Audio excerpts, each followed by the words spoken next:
नमस्कार दोस्तों, स्वागत है आपका एक्सप्लेंड इन्फो में। जैसा कि आपको पता है, जो हमारी पिछली यूनिट थी वो कंप्लीट हो गई थी हमारी लास्ट वीडियो में। एंड आज से हम हमारी सेकेंड यूनिट को स्टार्ट करने जा रहे हैं, जो कि है अंडरस्टैंडिंग टीचिंग लर्निंग। काफ़ी इंटरेस्टेड है इसमें, हम काफ़ी सारी थ्योरीज हैं उसको जानेंगे और उसका जो इम्प्लीकेशन एजुकेशन फील्ड में वो क्या है उन सब के बारे में डिस्कस करेंगे। और जो हमारा बच्चों आज का टॉपिक है वो है बिहेवियरिज्म। जैसे कि आप लोग थंबनेल देख के समझ गए होंगे, बिहेवियरिज्म को लेकर जितनी भी इंपॉर्टेंट थ्योरीज हैं या जो भी इंपॉर्टेंट बातें हैं या फिर इसका जो रोल है एज अ टीचर या एज अ लर्नर या फिर चॉइस ऑफ टीचिंग मेथड या एनीथिंग, जो भी एजुकेशनल इसका इम्प्लीकेशन है उसको लेके हम कंप्लीट इन्फॉर्मेशन आज डिस्कस करने जा रहे हैं। एंड वीडियो शुरू करने से पहले मैं कहना चाहूँगी, अगर आपको वीडियो पसंद आती है तो प्लीज़ वीडियो को लाइक करें, शेयर करें और चैनल को सब्सक्राइब करें। चलिए अपनी आज की क्लास को शुरू करते हैं। देखिए, द टॉपिक इज़ हेयर। पहले हम शुरू करते हैं। देखो, हमें क्या पढ़ना है, हमें पढ़ना है थ्योरेटिकल पर्सपेक्टिव ऑन लर्निंग, मतलब जो सीखने पर जो सैद्धांतिक दृष्टिकोण है किसका, व्यवहारवाद का। तो पहले हम लर्निंग को वैसे हम लोग जनरल जो वे है उसमें जानते हैं, बट स्टिल थोड़ी सी इन्फॉर्मेशन हमें इसकी भी होनी चाहिए। व्यवहारवाद वाला जो हमारा यूनिट है उसको शुरू करने से पहले देखो लर्निंग क्या है। सबसे आम भाषा में लर्निंग क्या है, एक सीखने की जो प्रक्रिया होती है जो कि जन्म से लेके मृत्यु तक चलती रहती है। बच्चा जैसे ही दुनिया में आता है तब से उसका जो सीखना होता है वो स्टार्ट होता है, और जब तक वो रहता है, जब तक वो दुनिया में जीता है, तब तक उसकी वो सीखने की जो प्रक्रिया होती है वो कंटिन्यू रहती है। जैसे कि जो हमारी समाजीकरण की प्रक्रिया होती है वो भी क्या होती है, कॉन्टिन्यूस होती है। वैसे ही हमारी लर्निंग जो प्रोसेस है वो एक कॉन्टिन्यूस प्रोसेस है। अब देखिए, इसमें 2-4 बातें हैं जो हम आप अभी पढ़ लेते हैं। देखो, लर्निंग क्या एक प्रोसेस है of एक्वाइजिशन of knowledge, habits and attitudes. तो ये जो डेफिनेशन है उस वो देने वाले थे किरो एंड किरो, जो कि एक मनोवैज्ञानिक हैं, जिन्होंने कहा है कि सीखना क्या है, ज्ञान, आदतों और दृष्टिकोण के अधिग्रहण करने की प्रक्रिया है। मतलब कि आपने जो भी नॉलेज आपने गेन की अपने आसपास से की हो, अपना कोई बड़ा भाई बहन हो, अपना टीचर हो, सोसाइटी हो या कोई मास मीडिया हो, जहाँ से भी आपने क्या लिया, नॉलेज लिया, फिर कोई हैबिट्स है जो कि आपने अपनी सोसाइटी से ली हो, अपने पीयर ग्रुप से अडॉप्ट किया हो, या फिर आपका किसी चीज़ को देखने का जो व्यू है, आपका जो एटीट्यूड है जो डेवलप हुआ है, वो सब क्या है, ये जो सारी एक्टिविटीज़ हैं जो भी आपके अंदर डेवलप होती हैं। जैसे आपके अंदर मैच्योरिटी आती है या फिर आपका जो व्यू होता है चीज़ों को देखने का, वो टाइम टू टाइम चेंज होता रहता है। ये तो नहीं है ना कि 2 साल की उम्र में आप जिस तरीके से किसी चीज़ को देखते थे वही व्यू आपका 10 साल की उम्र में होगा, नहीं ना। तो ये सारी चीज़ें क्या है, लर्निंग का प्रोसेस है कि आप जैसे जैसे बड़े होते जा रहे हो आपकी जो लर्निंग है वो होती जा रही है। आप अपने आसपास से या सोसाइटी से या कैसे भी या फिर कोई भी अदर डिजिटल सोर्स हो गया, वहाँ से लर्निंग करते रहते हो। फिर हमारा दूसरा एक और मनोविज्ञान है। देखो, मैंने इसमें ज़्यादा बेसिक डेफिनेशन नहीं इंक्लूड करी क्योंकि वो हमने पहले भी पढ़ी है। तो 2-3 जो हमारे मनोविज्ञानिक है उन्हीं की डेफिनेशन लेकर आए हैं बस। Learning is the behaviour modification which occurs as a result of experience as well as training.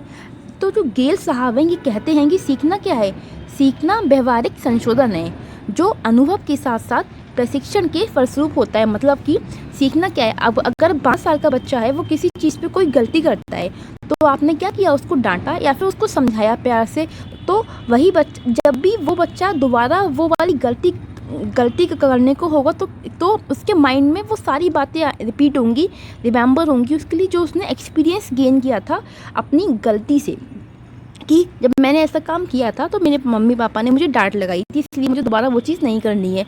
तो ये जो एक्सपीरियंस है, और इसलिए जो उसका बिहेवियर है वो क्या होगा, मॉडिफाई होता है। तो सीखना हमारा क्या होता है बच्चों, व्यवहार में संशोधन होता है। फिर हमारा एक और पॉइंट है जो कि लर्निंग की 2-3 इंपॉर्टेंट बातें हैं। देखो, for a learning to occur 2 things are important. Learning के लिए 2 चीज़ें बहुत इंपॉर्टेंट होती हैं। पहला, the presence of stimulus in the environment, मतलब कि जो स्टिमुलस है आपका, जिसे उद्दीपक कहते हैं, या फिर हम बोले मोटिव होना चाहिए आपके पास ना सीखने के लिए। बिना कोई मोटिव के, बिना कोई गोल के कोई व्यक्ति सीख सकता है क्या? वरना आमतौर पे क्या होगा, जिसके पास कोई गोल नहीं होता वो क्या करता है, दिन भर सुबह से लेकर शाम तक बिस्तर पे लेटा रहेगा, मोबाइल स्क्रॉल करता रहेगा, रील्स देखता रहेगा, अपना टाइम को वेस्ट करता रहेगा। वहीं एक बच्चा है जिसको पता है कि आज मुझे 3-4 घंटे पढ़ाई करनी है, फिर मुझे बाजार जाना है, फिर मुझे ये करना है, वो करना है, दोस्तों से मिलना है, तो उसका जो पूरा शेड्यूल होगा वो एक गोल ओरिएंटेड होगा। तो इसलिए जो लर्निंग है उसके लिए जो इन्वायरमेंट है उसमें किसी न किसी स्टिमुलस का होना भी बहुत ज़रूरी होता है, जिसे हम उद्दीपक कहते हैं हिंदी में। The इनेट disposition like emotional and instinctual disposition, मतलब कि जो आपके अंदर जन्मजात स्वभाव भी हो। जैसे कुछ बच्चे होते हैं ना, वो बचपन से ही ऐसे होते हैं जिनके अंदर पढ़ने लिखने की इच्छा नहीं होती है। अब इसका मतलब ये नहीं कि उनके अंदर अगर पढ़ने लिखने की इच्छा नहीं है तो वो बेकार हो सकता है ना कोई और उनके अंदर ऐसा टैलेंट हो जो शायद उनके पेरेंट्स ना समझ पा रहे हो, या फिर कुछ भी रीज़न हो सकता है। तो वही चीज़ है कि सीखने के लिए आपके अंदर इनेट एबिलिटी का होना भी नेसेसरी है। बिना इंटरेस्ट के, बिना इनेट एबिलिटी के, बिना इच्छा के आप नहीं सीख सकते। चाहे कोई कितने भी आपको डंडे मार के सिखाए, फिर भी आप नहीं सीखोगे। अगर सीखोगे भी तो आप कल तक भूल जाओगे, तो वो बेकार होता है हमारा। इसलिए, और देखिए जो की फीचर होता है ना आपका लर्निंग का, वो एक्सपीरियंस होता है। बंदा जो अपने एक्सपीरियंस से सीखता है ना, वो ज़िंदगी भर नहीं भूलता। अनुभव क्या है, सबसे बड़ा गुरु होता है। वैसे तो सबसे जो मेन गुरु होते हैं वो माता पिता होते हैं, माँ होती है बच्चे की, लेकिन उसके अलावा अगर हम बात करें, एक बच्चा अपने अनुभव से जो भी ज्ञान हासिल करता है वो उसके साथ लाइफ लॉन्ग रहता है। कभी भी भविष्य में उसको अगर वैसी ही सेम सिचुएशन बनती है तो अपने उसी एक्सपीरियंस का यूज़ करता है उस प्रॉब्लम को सॉल्व करने के लिए। तो ये हमारी कुछ बेसिक बातें थी जो लर्निंग को लेकर थी। अब हम लर्निंग की जो थ्योरीज़ हैं बच्चों, उसको पढ़ने वाले हैं, और जो इसकी थ्योरीज़ हैं उसमें जो बिहेवियरिज्म है, व्यवहारवाद है, आज हम उस पर चर्चा करने वाले हैं। व्यवहारवादी जो है हमारे, इसमें 3-4 साइकोलॉजिस्ट हैं जिनके बारे में आज हम चर्चा करेंगे। देखो, सबसे पहले व्यवहारवाद होता क्या है हमारा, आपका जो है व्यवहार का अध्ययन करना एक तरीके से, कि किसी व्यक्ति का व्यवहार किस तरीके का, जैसे एक बच्चा है वो किस तरीके से किसी चीज़ के प्रति या किसी पर्सन के प्रति अपना रिएक्शन दे रहा है, ये सारी चीज़ें हमारे किस में आती हैं, व्यवहार में आती हैं। अगर मैं आपको आम भाषा में समझाऊं तो जब आपके घर में कोई गेस्ट आता है तो आप क्या करते हो, उनको विश करते हो, उनको चाय नाश्ता पानी का पूछते हो। तो ये क्या है, आपका व्यवहार है। आपको सिखाया गया है कि अगर कोई रिलेटिव है या फिर आपकी टीचर से आपको रोड पे मिलते हैं, रास्ते में मिलते हैं, बाहर मिलते हैं, स्कूल के अलावा कहीं भी मिलती है, तो आपको उनको रिस्पेक्ट देना चाहिए, उनको नमस्ते करना चाहिए, उनको पैर छूना चाहिए। तो ये सारी चीज़ें क्या है, व्यवहार है। तो जो बिहेवियरिस्ट हैं हमारे, उन्होंने क्या किया, बच्चे के व्यवहार का अध्ययन किया। उसके लिए उन्होंने डिफरेंट एक्सपेरिमेंट का यूज़ किया, और उन्होंने जनरली एनिमल्स हुए उन पे एक्सपेरिमेंट किए हैं, बच्चों पे भी किए हैं। वो सारी चीज़ें हम डिटेल में 1 बाय 1 जानेंगे। पहले हम थोड़ा बिहेवियरिज्म को समझते हैं बच्चों, कि इसका लर्निंग में क्या योगदान है। देखो, स्टडी ऑफ बिहेवियर हमारी जो होती है वो देने वाले कौन थे, करने वाले थे जेबी वॉटसन। जेबी वॉटसन का नाम तो आप सबने सुना ही होगा, काफ़ी फेमस नाम है इनका काफ़ी योगदान भी रहा है हमारी साइकोलॉजी में। तो इन्होंने क्या किया, बच्चे के व्यवहार का अध्ययन किया। ऐसा मतलब इन्होंने एक ना 9 मंथ्स का बच्चा था, अल्बर्ट नाम का। वैसे कहेंगे 11 मंथ्स का भी लिखा मिलता है, बट वो 9 का हो 11 का हो हमें उससे मतलब नहीं, हमें तो हमारे काम से मतलब है कि इन्होंने एक अल्बर्ट नाम के बच्चे पे एक्सपेरिमेंट किया था। अभी मैं आपको बताऊँगी वो क्या था, कैसे था। देखिए, और दूसरा जो जेबी वॉटसन है, इनके लिए हम फाउंडर मानते हैं किसका, बिहेवियरिज्म का, यानी कि जो व्यवहारवाद है, जो उसका जनक है वो कौन है, जेबी वॉटसन ही है। तीसरा, फादर ऑफ बिहेवियरिज्म कौन है, जेबी वॉटसन, जो कि एक अमेरिकन साइकोलॉजिस्ट है। देखो, मैंने मुद्दे की बातें लिखी हैं। मेरा मेन जो गोल है वो आपको थ्योरी को समझाना तो है ही, लेकिन उससे ज़्यादा जो इसका इम्प्लीकेशन है एजुकेशन फील्ड में वो है, क्योंकि आपसे डायरेक्ट थ्योरी नहीं कहा गया है, आपसे उसका इम्प्लीकेशन कहा गया है और थ्योरी के कॉन्टेक्स्ट में कहा गया है। तो इसलिए आप लोग ये फैक्चुअल चीज़ें अपने आप पढ़ते रहना। मैंने सब लिख दिया है जितना फैक्चुअल मुझे लगा लिखने का। बाकी जो मैं बोलूँ उस पर ज़्यादा ध्यान देना, क्योंकि वो चीज़ें हैं जो बिहेवियर से कनेक्ट होती हैं। देखो, अकॉर्डिंग टू जेबी वॉटसन, ये भाई साहब कहते हैं कि the behaviourist can not find consciousness in the test tube of science. सही बात है कि जो व्यवहारवादी हैं वो क्या है कि विज्ञान की परख नली होती है, यानी कि आप लोग कभी भी अगर 11th-12th में कॉलेज अपनी स्कूल लाइफ में हो गए तो केमिस्ट्री की जो लैब वगैरह होती है उसमें टेस्ट ट्यूब देखा तो होगा आप सभी ने, और उसमें जाके उल्टा सीधे केमिकल्स को भी मिलाया होगा और मज़े भी किए होंगे एक्सपेरिमेंट के नाम पे। तो वही चीज़ें कह रहे हैं कि जो विज्ञान है उसकी जो टेस्ट ट्यूब है उसमें आप कॉन्शियसनेस को नहीं खोज सकते। अगर आपको किसी व्यक्ति में कॉन्शियसनेस को जगाना है तो क्या करना पड़ेगा, आपको उसके अंदर ऐसी सिचुएशन क्रिएट करनी होगी, उसको ऐसे सिचुएशन में लाना होगा कि वो उस पर रिस्पॉन्स क्रिएट करे, जिससे कि उसके अंदर कॉन्शियसनेस का एक मतलब भाव पैदा हो। ऐसा नहीं है कि आप साइंस की लैब में गए और आपने 2 केमिकल्स को मिलाया टेस्ट ट्यूब में और कॉन्शियसनेस बन गई। सो ऐसा रियल लाइफ में पॉसिबल नहीं है। वो साइंस है और बिहेवियर है। ये हमारी बात करता है कि आप आम तौर पे किस तरीके से चीज़ों को लेकर अपनी प्रतिक्रिया व्यक्त करते हैं। तो सिंपल सी इनकी ये वाली जो डेफिनेशन है आप लोग रखना एज इट इज़ अपने दिमाग में। फिर एक इन्होंने जो और स्टेटमेंट दिया है वो भी हमारा इंपॉर्टेंट है कि give me a dozen healthy infant and I will guarantee to take anyone at random and train him to become any type of specialist in the doctor, lawyer, artist, thief। ये कहते हैं कि मुझे तुम 1 दर्जन शिशु दो और मैं उनको मतलब कुछ भी बना सकता हूँ, लाइक डॉक्टर हुआ, सिपाही हुआ, चोर हुआ, पुलिस हुआ। तो इस पे ये जो जोर होगा इसका किसका है? देखो, एक तो इन्वायरमेंट वाली चीज़ें भी होती हैं, दूसरा हमारा यहाँ पे आ गया कि ये इस तरीके से उसको ट्रेन करते रहेंगे कि जो हेल्दी बेबी है उसको ये कुछ भी बना सकते हैं, अच्छी फील्ड में भी ले जा सकते हैं, बुरी फील्ड में भी ले जा सकते हैं।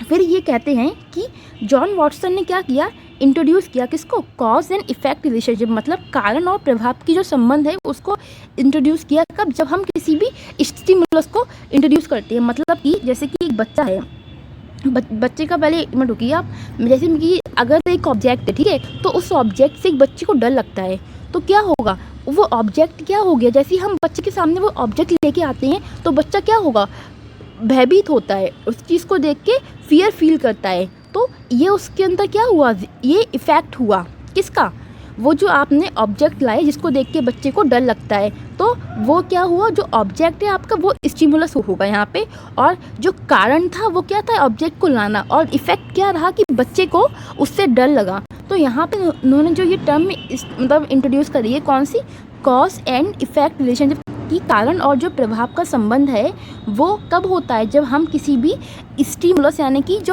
जो मतलब आपका उद्दीपक है उसको इंट्रोड्यूस कराते हैं। उन्होंने बच्चों अपना एक प्रयोग था जो दिया है, एक 9 मंथ्स के जो एल्बर्ट है बच्चा, जिसका नाम पड़ गया लिटिल एल्बर्ट। तो आपसे पूछ लेता है कि जो लिटिल एल्बर्ट है उस पर किस मनोवैज्ञानिक ने अपना प्रयोग किया, तो आपका जो राइट आंसर होगा बच्चों वो होगा जॉन वॉटसन। देखो क्या है, मैंने फिगर भी इंक्लूड किया है, ये एक बच्चा है नन्ना मुन्ना सा प्यारा सा, तो इसका जो नाम है वो है लिटिल एल्बर्ट। कहीं कहीं आपको ना इसकी जो एज है वो 11 मंथ्स लिखी मिलती है, वो मैटर नहीं करती, 9 हो 11 हो, हमसे नहीं पूछ रहा वो 9 है 11 है, सही है, हमें उसकी बर्थ हिस्ट्री का कोई मतलब रोल नहीं है, जितना काम का उतना हम जानते हैं। ये एक 9 मंथ्स का अल्बर्ट है जिसको सामने हमने क्या किया, कुछ स्टिमुली रख दिए, जैसे ये जोकर हो गया, रैट हुआ, और बंदर सुंदर हुआ, आग वाग हुई, और इसके बिहेवियर को ऑब्जर्व किया। इस बच्चे ने उस टाइम पे कोई रिएक्शन शो नहीं किया क्योंकि इसको ना चीज़ों का नॉलेज नहीं है, इसको बिल्कुल ये न्यूट्रल है। इस समय आप इसके सामने शेर भी ले आओगे तब भी ये न्यूट्रल रहेगा क्योंकि इसको नहीं पता ना कि ये क्या है, इसकी कैपेसिटी क्या है। फिर उसके बाद में आपने क्या किया, यहाँ पे बच्चे के सामने एक मतलब हथौड़ा लाए, उसकी जो साउंड थी वो निकाली और साथ में ले आए रैट। तो क्या हुआ, बच्चे ने जब वो साउंड सुनी और उस रैट को देखा तो बच्चे ने दिमाग में ये लगा ली कि ये जो साउंड है रैट से आती है। उसको नहीं पता कि हथौड़ा वाली जो साउंड है वो हथौड़ों से आती है, और फिर जो साउंड हुई उससे बच्चे के अंदर फियर आया, लाउड नॉइस से होता है ना, छोटे बच्चे आपने देखा होगा अक्सर अगर लाउड नॉइस होती है तो उनकी आँखें झपझमाने लगती हैं, जो बहुत छोटे बच्चे होते हैं मैं उनका कह रही हूँ, इवन हम बड़े लोग भी होते हैं, अगर ज़्यादा तेज़ आवाज़ हो तो हमारी भी आँखें झपझपाती हैं। तो इससे क्या हुआ, इस बच्चे में क्या हो गया, फियर का जो इमोशन है वो सामने आता है। कि फिर बाद में उन्होंने क्या किया, सिर्फ ये रैट लेकर आते हैं इसके आगे, तब भी क्या हुआ, रैट को देखते ही बच्चा फियर फील करता है, मतलब इसको लगा कि ये रैट यानी कि साउंड यानी कि फियर। तो इसकी जो स्टिमुलस था वो यहाँ पे क्या है, रैट बन गया। तो वही चीज़ उन्होंने कही है कि एक छोटा बच्चा था 9 मंथ्स का अल्बर्ट, जिस पे उन्होंने अपना एक्सपेरिमेंट किया और ये चीज़ इंट्रोड्यूस कराई कि अगर हम किसी भी स्टिमुलस को मतलब इंट्रोड्यूस कराते हैं तो हमारे लिए कॉज और इफेक्ट का रिलेशन देखने को मिलता है। और ये जो बहुत ज़्यादा इन्फ्लुएंस है किसके थ्रू, जो पावलोव की क्लासिकल कंडीशनिंग की थ्योरी है, जो भी हम आज पढ़ेंगे डोंट वरी, उससे ये बहुत ज़्यादा प्रभावित है। इन सब ने ना मतलब स्टिमुलस और रिस्पॉन्स पे बेसिकली बात करी है, पावलोव हुए, स्किनर हुए। सो फिर हमारी बच्चों एक और थ्योरी आती है। हाँ देखो, ये जो वॉटसन है इनकी जो थ्योरी का आम जीवन में क्या उद्देश्य है, अगर हम मतलब शिक्षा के व्यू से देखें तो हमारा क्या, इनका क्या यहाँ पे रोल बनता है। देखो बेसिकली क्या है, अगर कोई बच्चा है जिसकी पास्ट में कोई ऐसा इंसिडेंट होता है जो कि मतलब उसको कहीं ना कहीं अंदर तक बहुत हर्ट किया हो या फिर उस पे बहुत नेगेटिव इफेक्ट डाला हो, तो जब भी उससे रिलेटेड कोई चीज़ उस बच्चे के भविष्य में सामने आएगी तो बच्चे के अंदर वही वाले इमोशंस क्या होते हैं, जागृत होते हैं। उसे फियर फील हो सकता है, वो घबरा जाता है। तो ये सारी चीज़ें हैं जिससे उसकी जो एजुकेशन प्रोसेस है उस पर भी इफेक्ट आता है। तो ऐसे में जो एक टीचर है उसका रोल बनता है कि उसको क्या करना चाहिए, बच्चे के साथ में मतलब इंटरेक्शन करना चाहिए, उससे बातचीत करनी चाहिए और उसे एक हेल्दी एनवायरनमेंट को प्रदान करने का काम करना चाहिए। देखो बहुत बेसिकली एक चीज़ और, इन्होंने 3 इमोशंस की बात कही थी, वो कहाँ गए, हाँ, कि जो बच्चा है उसके साथ में जन्म से ही ये 3 इमोशन होते हैं, फ़ियर, एंगर, लव। ये मैं पहले भी आपको स्टार्टिंग में जब हमने डेवलपमेंट पढ़ा था तभी आपको समझा दिया था। देखो, फिर हमारा आता है कि फिर हमारा नेक्स्ट आती है एक थ्योरी, देखो, डिराइव डिडक्शन थ्योरी। ये बहुत छोटी सी थ्योरी है जिसे देने वाले थे क्लॉक हॉल ने इस थ्योरी को दिया है। ये क्या कहते हैं ना, वो सिंपल सी बात है। ये जैसे आप लोग क्यों पढ़ाई करते हो, अभी आप लोग पढ़ाई कर रहे हो, क्यों कर रहे हो? क्योंकि आपको केवीएस का एग्ज़ाम देना है। एग्ज़ाम क्यों देना है? क्योंकि आपको नौकरी चाहिए। तो आपकी भूख क्या है, आपका जो ड्राइव है वो क्या है? जॉब है। और जॉब के लिए आपकी नीड क्या है? स्टडी है। पढ़ोगे तभी तो आपको नौकरी मिलेगी, बिना पढ़े थोड़ी मिलेगी नौकरी। और फिर उस जॉब के बाद में स्टडी करने पे जॉब मिलेगी, और फिर यही क्या है? आपका ड्राइव रिडक्शन बिहेवियर है। इन सिंपल वे कि जितने भी मोटिवेशन होते हैं वो कहाँ से आते हैं? आपकी फिजियोलॉजिकल नीड से आते हैं। ये कौन कहते हैं? ये हमारे हल साहब कहते हैं।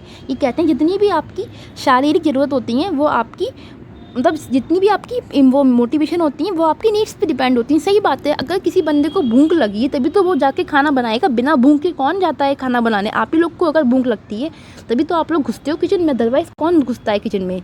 वरना तो सब बैठे रहते हैं अपने अपने कमरों में। वो लोग बातें मम्मी बनाती रहें। देखो, इन्होंने 3 बातें कही हैं जो कि आपस में रिलेट करती हैं। पहली है नीड। अगर बंदे को नीड होगी तो क्या होगा? नीड एक काम करती है ड्राइव की तरह। ड्राइव मतलब जानते हो ना, ड्राइव क्या होता है? एक जगह से दूसरी जगह जाना, मतलब हिलना एक तरीके से, मतलब मोटिवेशन। और ड्राइव होगी तो वो क्या क्या करता है? ड्राइव रिड्यूसिंग बिहेवियर करता है, मतलब ऐसे व्यवहार करता है जिससे वो जो उसकी नीड है वो फुलफ़िल हो जाए। जैसे कि अगर किसी को फूड और वाटर की नीड है तो फूड के लिए उसको क्या चाहिए? भूख लगी है। तो यहाँ पे जो फूड के लिए जो ड्राइव है, मोटिवेशन क्या है? हंगर है। उस हंगर के को मिटाने के लिए वो क्या करता है? ईटिंग करता है, खाना खाता है। ऐसी किसी को प्यास लगी है तो प्यास के लिए जो उसका ड्राइव है, जो उसका मोटिवेशन है वो क्या? थर्स्ट है, भैया प्यासा है, इसलिए वो प्यास को मिटाने के लिए क्या करता है? ड्रिंकिंग करता है, पानी पीता है।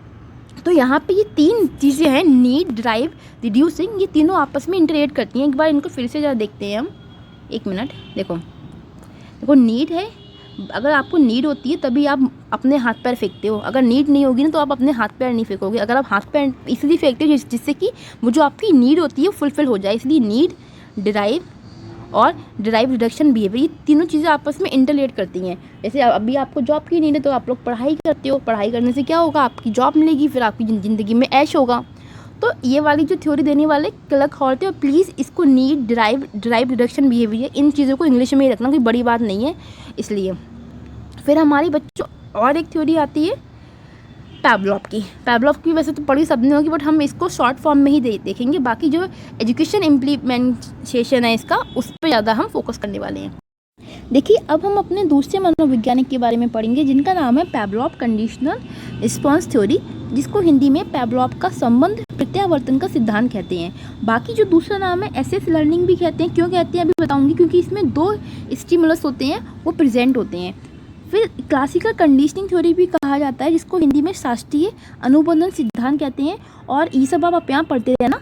और रशियन साइंटिस्ट थे जो पैवलोव थे, इन्होंने क्या किया? डॉग के डाइजेशन सिस्टम पे अपना एक्सपेरिमेंट किया था, और जिस पे क्या होता है? लार आती है। और फिर इनके लिए 1904 में रशिया में नोबेल पीस प्राइज़ दिया गया। ये सारी कहानी वो आपसे नहीं पूछता, वो आपसे इतना पूछता है कि इसका इन्होंने किस पे अपना एक्सपेरिमेंट किया, तो आपका आंसर होगा डॉग पे किया। दूसरी चीज़ है, इनकी थ्योरी के डिफरेंट नेम आ सकते हैं। बाकी देखिए, इन्होंने जो अपनी थ्योरी पेश करी है वो करी है study on stimulus response relationship, मतलब कि इसलिए जो इनकी थ्योरी है उसको हम एसआर थ्योरी के नाम से भी जानते हैं। एक और नाम है जो मैं लिखना भूल गई, क्योंकि इन्होंने किस पे स्टडी की है? उद्दीपक पे, और उस पे जो अनुक्रिया होती है, मतलब इन्होंने कोई ऑब्जेक्ट रखा और जिस व्यक्ति के सामने या कुत्ते के सामने रखते हैं उस पर वो अपनी क्या प्रतिक्रिया व्यक्त करता है, उस चीज़ पे अपनी स्टडी पेश करी है। अभी हम उसको थ्रो डायग्राम समझेंगे। देखिए, ये हमारा इनकी थ्योरी का पूरा प्रोसेस है। उससे पहले मैं आपको डायग्राम दिखाती हूँ। ये कुत्ता है, ठीक है, जिसके सामने क्या किया? बिफोर, अगर हम कंडीशनिंग की बात करें तो फूड रखा, जो क्या है? अनकंडीशनल स्टिमुलस है, मतलब कि नेचुरल है। फूड कुत्ते को खाना तो देते ही है ना, भूखा थोड़ी मारना है। हाँ, तो कुत्ते के मुंह में क्या हुआ? इस खाने को देख के लार आती है, ये मतलब मीट टाइप में, जो भी आप एज्यूम करो। फिर क्या हुआ? दोबारा इन्होंने क्या किया? उसके सामने बैल रखा, ये बैल घंटी जो होती है। अब घंटी को देख के कुत्ते ने कोई रिस्पॉन्स नहीं किया। अब आप भी अपने जो आपके घर के आसपास कुत्ते होते हैं, जब भी उनको खाना वाना डालते हो तो ये सब चीज़ें एक्सपीरियंस तो करते होगे। फिर जो उन्होंने दोबारा किया वो क्या किया? फिर उन्होंने कंडीशन लगा दी। क्या कंडीशन लगा दी? बैल और फूड को साथ में दिया और फिर क्या हुआ, कुत्ते के मुंह में लार आती है। देखो ये बैल है और फूड है, इन्होंने बैल को बजाया और फिर कुत्ते के मुंह में लार आई। फिर इस चीज़ को इन्होंने बार बार रिपीट किया और फिर ये क्या, फिर कुत्ता भी समझ गया कि बैल बजने पे मुझे खाना मिलेगा। फिर देखिए, फिर आफ्टर कंडीशनिंग की बात करें, इन्होंने अपनी थ्योरी को 3 मतलब जो स्टेप है उसमें रखा था। आफ्टर कंडीशनिंग में क्या किया, इन्होंने बैल बजाई और फिर देखा कि कुत्ते के मुंह में लार आई, जबकि यहाँ पे फूड वूड कुछ नहीं था। तो कुत्ता क्या सीख गया कि जब घंटी बजती है तो खाना मिलता है। और जब इस प्रैक्टिस को बार बार किया गया तो कुत्ते की जो मतलब हैबिट में ये चीज़ प्रैक्टिस में आ गई कि बैल बजने पे मुझे खाना मिलेगा। लेकिन फिर इन्होंने क्या किया, आफ्टर कंडीशन हटा दी, फूड हटा दिया, लेकिन फिर भी उसके मुंह में लार आती है, यानी कि ये जो हैबिट है उसके अंदर डेवलप हो गई कि बैल बजने पे खाना आएगा। तो ये इनका एक्सपेरिमेंट था बच्चों। बाकी इसको हम किस तरीके से समझते हैं वो ऊपर लिखा रखा है। देखो ये UCS क्या है, CS क्या है, इन सबकी फुल फॉर्म नीचे लिखी है। पहले मैं इसी को आपको क्लियर करती हूँ, फिर ऊपर पढ़ते हैं। देखो UCS मतलब होता है अनकंडीशनल स्टिमुलस, मतलब कि स्वाभाविक उद्दीपक। मतलब यहाँ पे कोई कंडीशन नहीं है, नेचुरल भी जिसको हम बोल सकते हैं। फिर जैसे फूड क्या है, अनकंडीशनल स्टिमुलस है ना। फिर हमारा आता है CS, जिसको हम कहते हैं कंडीशन स्टिमुलस, जो कि यहाँ पे बेल थी। जब उन्होंने खाने के साथ में बेल को अटैच किया तो ये क्या हो गई, ये हमारी कंडीशन लगा दी, इसलिए इनकी थ्योरी का नाम भी हो गया स्टिमुलस रिस्पॉन्स थ्योरी। फिर UCR के अनकंडीशनल रिस्पॉन्स, मतलब कि कुत्ते ने क्या किया, जो लार दिखाई, उसने जो अपनी स्वाभाविक अनुक्रिया थी वो व्यक्त करी। जब भी बैल बजती उसके मुंह में लार आती, भले ही फूड हो ना हो। तो ये क्या था, अनकंडीशनल रिस्पॉन्स था। फिर हमारा CR आता है बच्चों, जो कि है कंडीशनल रिस्पॉन्स, मतलब कि सेलिब्रेशन, उसके मुंह में लार आना, जो कि क्या थी, अनुकूलित अनुक्रिया, जिसको हम हिंदी में कहते हैं। कंडीशन जब उन्होंने क्या किया, मतलब फूड के साथ में ही बैल बजाई थी, कंडीशन में आती है हमारी। तो ये 4 जो वर्ड हैं वही हमारे यहाँ पे यूज़ हुए हैं। तो इनका प्रोसेस ये था बच्चों, फूड के साथ में फूड रखा, कुत्ते के मुंह में लार आई, नेचुरल चीज़ें, ठीक है। यहाँ पे कोई कंडीशन नहीं है। आप भी अगर कहीं मार्केट जाते हो, कोई गरम मतलब टिक्की विक्की छोले भटूरे देखते हो तो आपके मुंह में भी पानी आता है। तो आप वैसे ही कुत्ते के मुंह में आता है फूड देख के, किसके मुंह में पानी नहीं आता है। फिर क्या किया इन्होंने, फिर अलग से दूसरी पार्ट में उन्होंने बैल रखी। बैल रखने पे क्या हुआ, कुत्ते ने कोई भी रिस्पॉन्स अपना शो नहीं किया। फिर ड्यूरिंग कंडीशनिंग दोबारा से इन्होंने क्या किया, कंडीशनिंग अप्लाई करी। ये वाली जो घटना थी वो बिफोर कंडीशनिंग थी। इन्होंने बैल भी रखी और फूड भी, बैल बजाई और फिर क्या हुआ, कुत्ते के मुंह में लार आती है, जिसको हम कंडीशनिंग रिस्पॉन्स कहते हैं, CR। और इस चीज़ को बार बार रिपीट किया, जिससे कि क्या हुआ, ये चीज़ कुत्ते की हैबिट में आ गई कि घंटा बजने पे मुझे खाना मिलेगा जैसे। और फिर आफ्टर कंडीशनिंग क्या करते हैं, बैल बजाई और तब भी क्या हुआ, कुत्ते के मुंह में लार आई। ये भी क्या कंडीशन रिस्पॉन्स है, कुत्ते ने क्या किया, ये चीज़ एक्वायर कर ली कि हाँ भैया घंटी बजने पे हमें खाना मिलेगा। तो ये इनका जो प्रोसेस है, इसको हम किस तरीके से बच्चे की लाइफ में इम्पैक्ट डालता है वो अभी आपको बताएंगे। उसके अलावा ये जो इसकी टर्मिनोलॉजी है, इसको प्लीज़ इंग्लिश में पढ़ो, ज़्यादा अच्छा है कंपेयर देन हिंदी। अब देखिए अब हमारा जो टॉपिक आता है बच्चों, वो आता है 5 मेजर कंडीशनिंग प्रोसेस। इसमें एक्वाइजिशन, एक्सटेंशन, ये 5 जो टर्मिनोलॉजी हैं, इनको आप ऐसे ही लर्न करना। थोड़ा इसको सीक्वेंस सही करती हूँ। पहले हम एक्विजिशन पढ़ेंगे, बाकी सीक्वेंस का मतलब वो नहीं है, आप इसको आगे पीछे भी याद कर सकते हो, बट ज़्यादा अच्छे से आपको समझ में आएगा। फिर हम पढ़ेंगे जनरलाइज करना, फिर हम करेंगे डिस्क्रिमिनेशन, फिर हम पढ़ेंगे एक्सटेंशन और फिर हम पढ़ेंगे स्पॉन्टेनियस रिकवरी। देखो पहला जो हमारा पॉइंट है एक्वाइजिशन है। एक्वाइजिशन क्या होता है, किसी भी चीज़ को एक्वायर करना। जैसे कि कुत्ते ने एक्वायर कर लिया कि घंटी बजने पे उसको खाना मिलेगा, तो ये चीज़ क्या हो गई, एक कुत्ते की जनरल हैबिट में एक्वायर हो गई। जैसे आपको पता है कि अगर आपके जब आप स्कूल टाइम में थे अपने, तो आपको पता है जब आपका इंटरवल होता था उसके लिए बड़ी सी घंटी बजती थी, तो आपको समझ में आ गया हाँ भैया इंटरवल हो गया।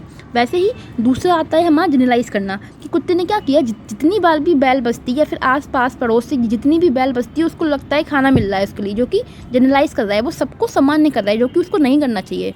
तो उसके मुंह में बार बार क्या आ रही है, लार आ रही है, जितनी भी घंटियाँ बज रही हैं, तो हर घंटी उसके खाने के लिए नहीं है ना। तो ये चीज़ होती है जनरलाइज करने में।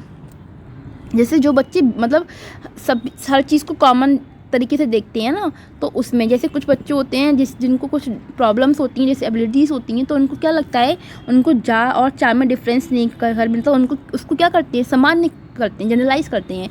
तो वो वाली यहाँ पे रिएक्शन फॉलो हो रहा है। फिर हमारा तीसरा आता है बच्चों डिस्क्रिमिनेट करना। यहाँ पे कुत्ता क्या है, मतलब जो डॉगी है वो डिस्क्रिमिनेट कर पा रहा है कि भैया जो उसको फूड देने वाली बैल है वो बाकी बैल से क्या है, अलग है। तो ये चीज़ हमारी इसमें आती है।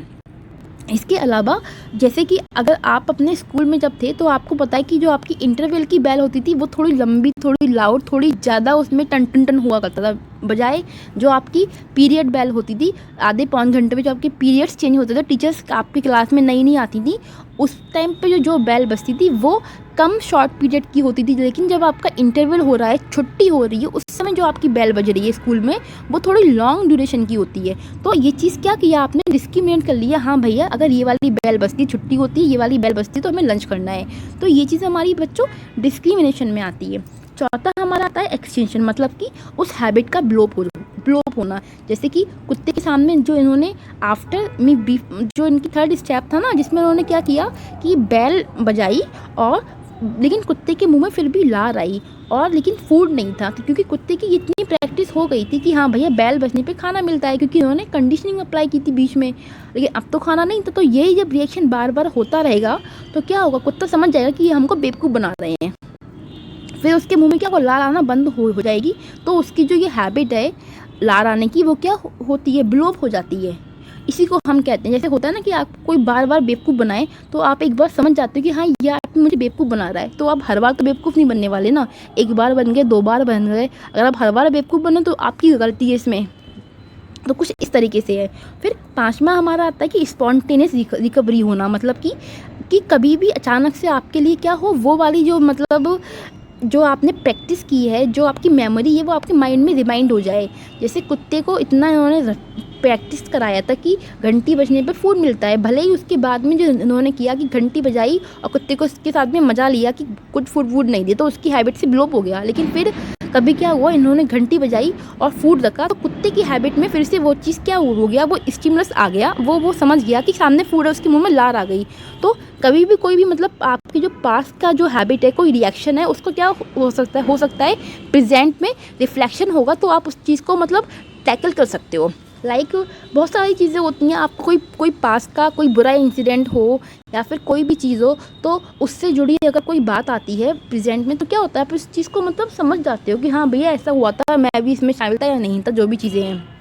या कोई भी चीज़ आपको जो बड़ी अच्छी लगती है, तो अगर आप उसके भूल भी जाओ, अचानक से आपको आसपास भी उस चीज़ की स्मेल दिख जाए तो आपको समझ में आता है। जैसे बहुत सारे लोग होते हैं उनको बहुत सारी चीज़ें एलर्जी होती है या बहुत सारे फूड आइटम से भी होती है, तो वो उस चीज़ को समझ जाते हैं कि हाँ इसमें ये वाला फूड आइटम है और जी मेरे लिए हार्मफुल है। तो ये हमारे 5 थे। इन टर्मिनोलॉजी का मतलब आपसे वो पूछ सकता है। फिर हमारे बच्चों एक और चीज़ आती है, फैक्टर्स ऑफ क्लासिकल कंडीशनिंग। देखो इसमें क्या बवाल है, इसमें हमारी simultaneous conditioning, delay conditioning, trace conditioning, backward conditioning, ये 4 तरीके की कंडीशनिंग होती है। ऊपर की जो 3 कंडीशनिंग है इसको हम कहते हैं फॉरवर्ड कंडीशनिंग, लेकिन जो बैकवर्ड कंडीशनिंग है इसको हम कहते हैं, इसको बैकवर्ड कंडीशनिंग कहते हैं। ठीक है, ये तीनों हमारी फॉरवर्ड में आती हैं बच्चों। एक एक करके हम इसको समझते हैं। पहले हम बात करते हैं साइमल्टेनियस कंडीशनिंग की। देखो जो साइमल्टेनियस कंडीशनिंग होती है इसमें क्या होता है, देखिए साइमल्टेनियस कंडीशनिंग होती है ना, इसमें आपकी जो बेल है, जो घंटा है, वो यानी कि जो कंडीशनिंग है वो और जो फूड है दोनों सेम टाइम पे दी जाती है। यानी कि जो अनकंडीशनल रिस्पॉन्स है, जैसे कुत्ते के सामने जैसे ही बेल बजाई उसी टाइम पे खाना दे दिया। जैसे मम्मी ने आपको एक आवाज़ दी बेटा खाना खाने आओ, वैसे ही आप सीधे उनके सामने हाजिर हो गए। अगर नहीं हुए तो मम्मी बाद में 10 गालियाँ देंगी, मतलब 10 तो आपको टॉन्ट करेंगी 10 बार। तो वो वाला यहाँ पे कंडीशन बनती है कि स्पॉन्टेनियस में एक समय सेम टाइम पे दोनों चीज़ होना। जैसे ही बेल बजी वैसे ही सामने खाना आ गया, तो वो चीज़ क्या है हमारी स्पॉन्टेनियस में आ रही है। जैसे मम्मी ने आवाज़ दी बेटा खाना खाओ, बेटा तुरंत मम्मी के पास पहुंच गया, हाँ मम्मी थाली दे दो, वो वाली हैबिट हो गई। फिर बच्चों हमारा दूसरा जो आता है कंडीशनिंग, वो होती है डिले कंडीशनिंग। देखो इसमें क्या करते हैं, मैं आपको लिख के समझा रही हूँ। डिले कंडीशनिंग जो होती है, इसमें डिले नाम से ही थोड़ा क्लियर है। डिले जैसे घंटी इसमें पहले बजती है लेकिन खाना आपको बाद में मिलता है। जैसे कंडीशनिंग क्या है, बेल हो गई, बेल पहले बजा दी आपने और फिर क्या किया, जो फूड था वो बाद में दिया, वो फूड फिर दिया, मतलब घंटी पहले बज गई और फूड फिर दिया। तो ये वाली जो कंडीशनिंग होती है वो आपकी इसमें आती है। जैसे घंटी बजती रही एक तरीके से, जैसे मम्मी क्या है आपको आवाज़ देती है बेटा खाना खा ले, आके बेटा कहता है मम्मी अभी 5 मिनट में आ रहा हूँ, तो 5 मिनट करते करते वो क्या हुआ, मम्मी ने तो थाली से जाके रख दी है ना सामने। तो वो वाली चीज़ है यहाँ पे कि मम्मी ने आवाज़ दे दी और बच्चा कह रहा है कि 5 मिनट में आ रहा हूँ। देखिए फिर हमारी आती है बच्चों डिले कंडीशनिंग। इसमें क्या होता है, जो इसमें कंडीशनिंग होती है स्टिमुलस, यानी कि जो आपका बैल है, बैल इसमें पहले बच जाती है और जो फूड है फिर, मतलब बैल बचती रही और फूड आ गया सामने हाजिर हो गया। जैसे मम्मी गुस्से में अगर आपकी, तो मम्मी ने क्या किया, खाना तो आपकी थाली में पहले ही सजा के रख दिया, लेकिन आवाज़ आपको बाद में दी। तो जैसे मम्मी ने कहा बेटा खाना लग गया, खा लो बेटा, सामने ही एकदम से। तो वही चीज़, घंटी बजती थी, आवाज़ पहले आती है और आ रही है, लेकिन खाना पहले ही तैयार हो चुका है सीधे एकदम। तो यहाँ पे जो आपका CS है, यानी कि कंडीशनिंग स्टिमुलस है, और UCS दोनों एक साथ में होते हैं। फिर हमारा तीसरा आता है बच्चों ट्रेस, जिसको कहते हैं ट्रेस कंडीशनिंग। देखिए जो ट्रेस कंडीशनिंग होती है, ये क्या होती है, इसमें जो कंडीशनिंग होती है आपकी स्टिमुलस है और जो आपका फूड है UCS है, यानी कि बैल है जो आपकी, और जो आपका फूड है, इसके बीच में थोड़ा शॉर्ट टाइम होता है, थोड़ा सा ब्रेक होता है, ठीक है। तो वो हमारा आता है ट्रेस कंडीशनिंग में। जैसे कि अगर हम आपको जनरल वे में समझें कि मम्मी ने क्या किया, मम्मी ने आवाज़ दे दी बेटा खाना खा लिया, कि बेटा कह रहा है अभी आ रहा हूँ, 10 मिनट में आ रहा हूँ खाना खाने। तो वो 10 मिनट क्या हो गए, शॉर्ट ब्रेक हो गया। तो वो चीज़ हमारी क्या हो गई, वो हमारी ट्रेस कंडीशनिंग में आ गई। फिर हमारा बच्चों इसमें बैकवर्ड कंडीशनिंग आती है। इसमें क्या होता है, देखिए बैकवर्ड कंडीशनिंग जो होती है, इसमें जो आपका फूड है UCS है, फूड और जो बैल है ना, वो दोनों चीज़ें, घंटी बजना और खाना दोनों सेम टाइम पे होता है। और इसमें जो हमारा UCS होता है, मतलब देखिए अब हमारा जो आखिरी वाला है वो आता है बैकवर्ड कंडीशनिंग। देखिए इसमें क्या होता है, ये जो हमारी बैकवर्ड कंडीशनिंग होती है बच्चों, एक मिनट, हाँ, बैकवर्ड कंडीशनिंग में क्या होता है कि आपकी जो मतलब फूड है वो अपसेंट होता है और जो बैल बजती है, यानी कि या फिर हम कहें कि फूड आपको पहले ही दे दिया, बैल बाद में बजा रहे हैं। तो एक तरीके से क्या है ये, इसमें क्या है, ये लेस इफेक्टिव भी होती है, क्योंकि यहाँ पे खाना आपको पहले ही मिल गया, फिर बैल बजे ना बजे लार आना बनेगी नहीं बनेगी ना। जैसे अगर आपकी कोई नीड है वो पहले ही फुलफिल हो जाए तो आप अपना हाथ पैर थोड़ी फेंकते हो। अगर सब कुछ आपको बिना मेहनत के ही मिल जाए तो क्या आप पढ़ाई करने वाले हो, नहीं करने वाले हो, पढ़ाई करना छोड़ दोगे, आप आलसी बन जाओगे। तो यहाँ पे वही वाला फैक्टर है कि अगर नीड पहले ही फुलफिल होती है तो उसका कोई रिफ्लेक्ट एक्शन नहीं होता। और इस चारों का मैं एक बार फिर से समझते हैं, साइमल्टेनियस कंडीशनिंग में क्या क्या हो रहा है कि जो आपका फूड है और जो बैल है, दोनों चीज़ें सेम टाइम पे होती हैं। जैसे आपको भूख लगी, उसी टाइम पे आपको आपका मनपसंद खाना मिल गया, तो क्या होगा, आपका तो मौजा ही मौजा हो जाएगी। फिर दूसरा क्या होता है, हमारी डिले कंडीशनिंग होती है। इसमें क्या होता है कि घंटी बजती रहती है और खाना सामने आ जाता है। जैसे मम्मी क्या है कि आपको आवाज़ देती रहे और मम्मी ने थाली लगा के रख दी है। फिर हमारी आती है ट्रेस कंडीशनिंग। यहाँ पे क्या है, घंटी और खाने के बीच में छोटा सा ब्रेक होता है। मम्मी कहती है बेटा खाना खा ले, बेटा कहता है कि अभी मम्मी 10 मिनट में आ रहा हूँ, तो 10 मिनट क्या होगा, यहाँ पे शॉर्ट ब्रेक होगा। फिर हमारा बैकवर्ड काउंटिंग में क्या होता है, बैकवर्ड कंडीशनिंग में क्या होता है कि यहाँ पे जो आपको फूड है वो पहले ही दे दिया, घंटी बाद में जाते हैं। तो इसलिए आपकी नीड जो है वो अगर पहले ही फुलफिल होती तो आप कहाँ मेहनत करने वाले हो, फिर आप तो आलसी बन जाओगे, है ना। अगर आपको सब कुछ पहले ही मिल जाए बिना मेहनत करे तो आप क्या पढ़ने वाले हो, नहीं। आप क्यों अभी आप KVS की पढ़ाई क्यों कर रहे हैं, क्योंकि आपको जॉब चाहिए। अगर जॉब होती तो आप पढ़ाई करते, नहीं करते। तो यही सारे फैक्टर्स हैं और ये हमारे इन द शॉर्ट वे बच्चे की लाइफ में भी किस तरीके से इम्प्लाई होते हैं वो भी अभी हम देखते हैं।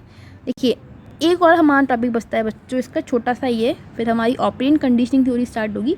टाइप ऑफ अनकंडीशनल स्टिमुलाई, मतलब कि जो अनकंडीशनल स्टिमुलाई होता है US, इसका टाइप क्या है, इसके दो टाइप में, एक तो होता है एपेटाइटिव, एक होता है एवर्सिव।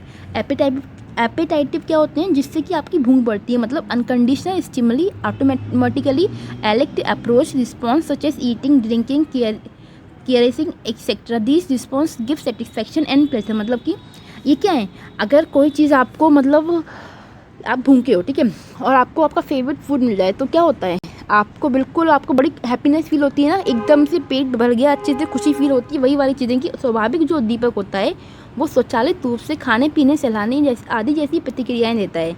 ये प्रतिक्रियाएं संतुष्टि देती हैं और आनंद भी देती हैं। मतलब अगर आपको किसी चीज़ की नीड है और आपको अगर वही चीज़ मिल जाती है तो आप क्या होते हो, प्लेजर फील करते हो। कोई बहुत, अगर आपको मैं एक लाइफ का एग्जांपल देके समझाऊं कि कोई बहुत टिपिकल काम था, मतलब आप किसी काम में बड़े मेहनत से लगे थे, वो काम आपका काफ़ी दिन से हो नहीं पा रहा था, लेकिन अचानक क्या हुआ, आपकी बार बार कोशिश करने पे उस काम में आपको सक्सेस मिल गई। फिर क्या होगा, उसमें जो आपकी खुशी होगी ना वो अलग ही लेवल पे होगी, क्योंकि आपने उसमें जो अपना हार्ड वर्क पुट किया है और उसके बाद जो उसका रिजल्ट निकल के आया वो आपको बहुत खुशी देगा। उतनी खुशी आपको शायद कहीं और किसी चीज़ में मिलेगी नहीं, जितनी खुशी आपको अपने छोटे छोटे स्टेप में काम करने पर जब सफलता मिलती है तो मिलती है। फिर दूसरा हमारा आता है बच्चों एवर्सिव, प्रतिकूल, जिसको हम कहते हैं। इसमें क्या होता है, यूएस, यहाँ पे यूएस मतलब है अनकंडीशनल स्टिमुलस, ठीक है, such as noise, bitter taste, electric shock, painful injection, ETC are painful, harmful and elicit avoidance and escape responses. मतलब कि जैसे जो हमारे अनकंडीशनल स्टिमुलस होते हैं, शोर हो गया, कोई भी बेकार टेस्ट हो गया, बिजली का झटका हो गया, दर्दनाक इंजेक्शन हो गए, या कोई भी चीज़ें, इनसे बचने और भागने की अनुक्रिया करते नहीं करते हैं। जैसे अगर आपका हाथ किसी जलते हुए अंगारे पर लग जाए तो क्या आपको कोई और कहता है कि बेटा अपना हाथ हटाओ?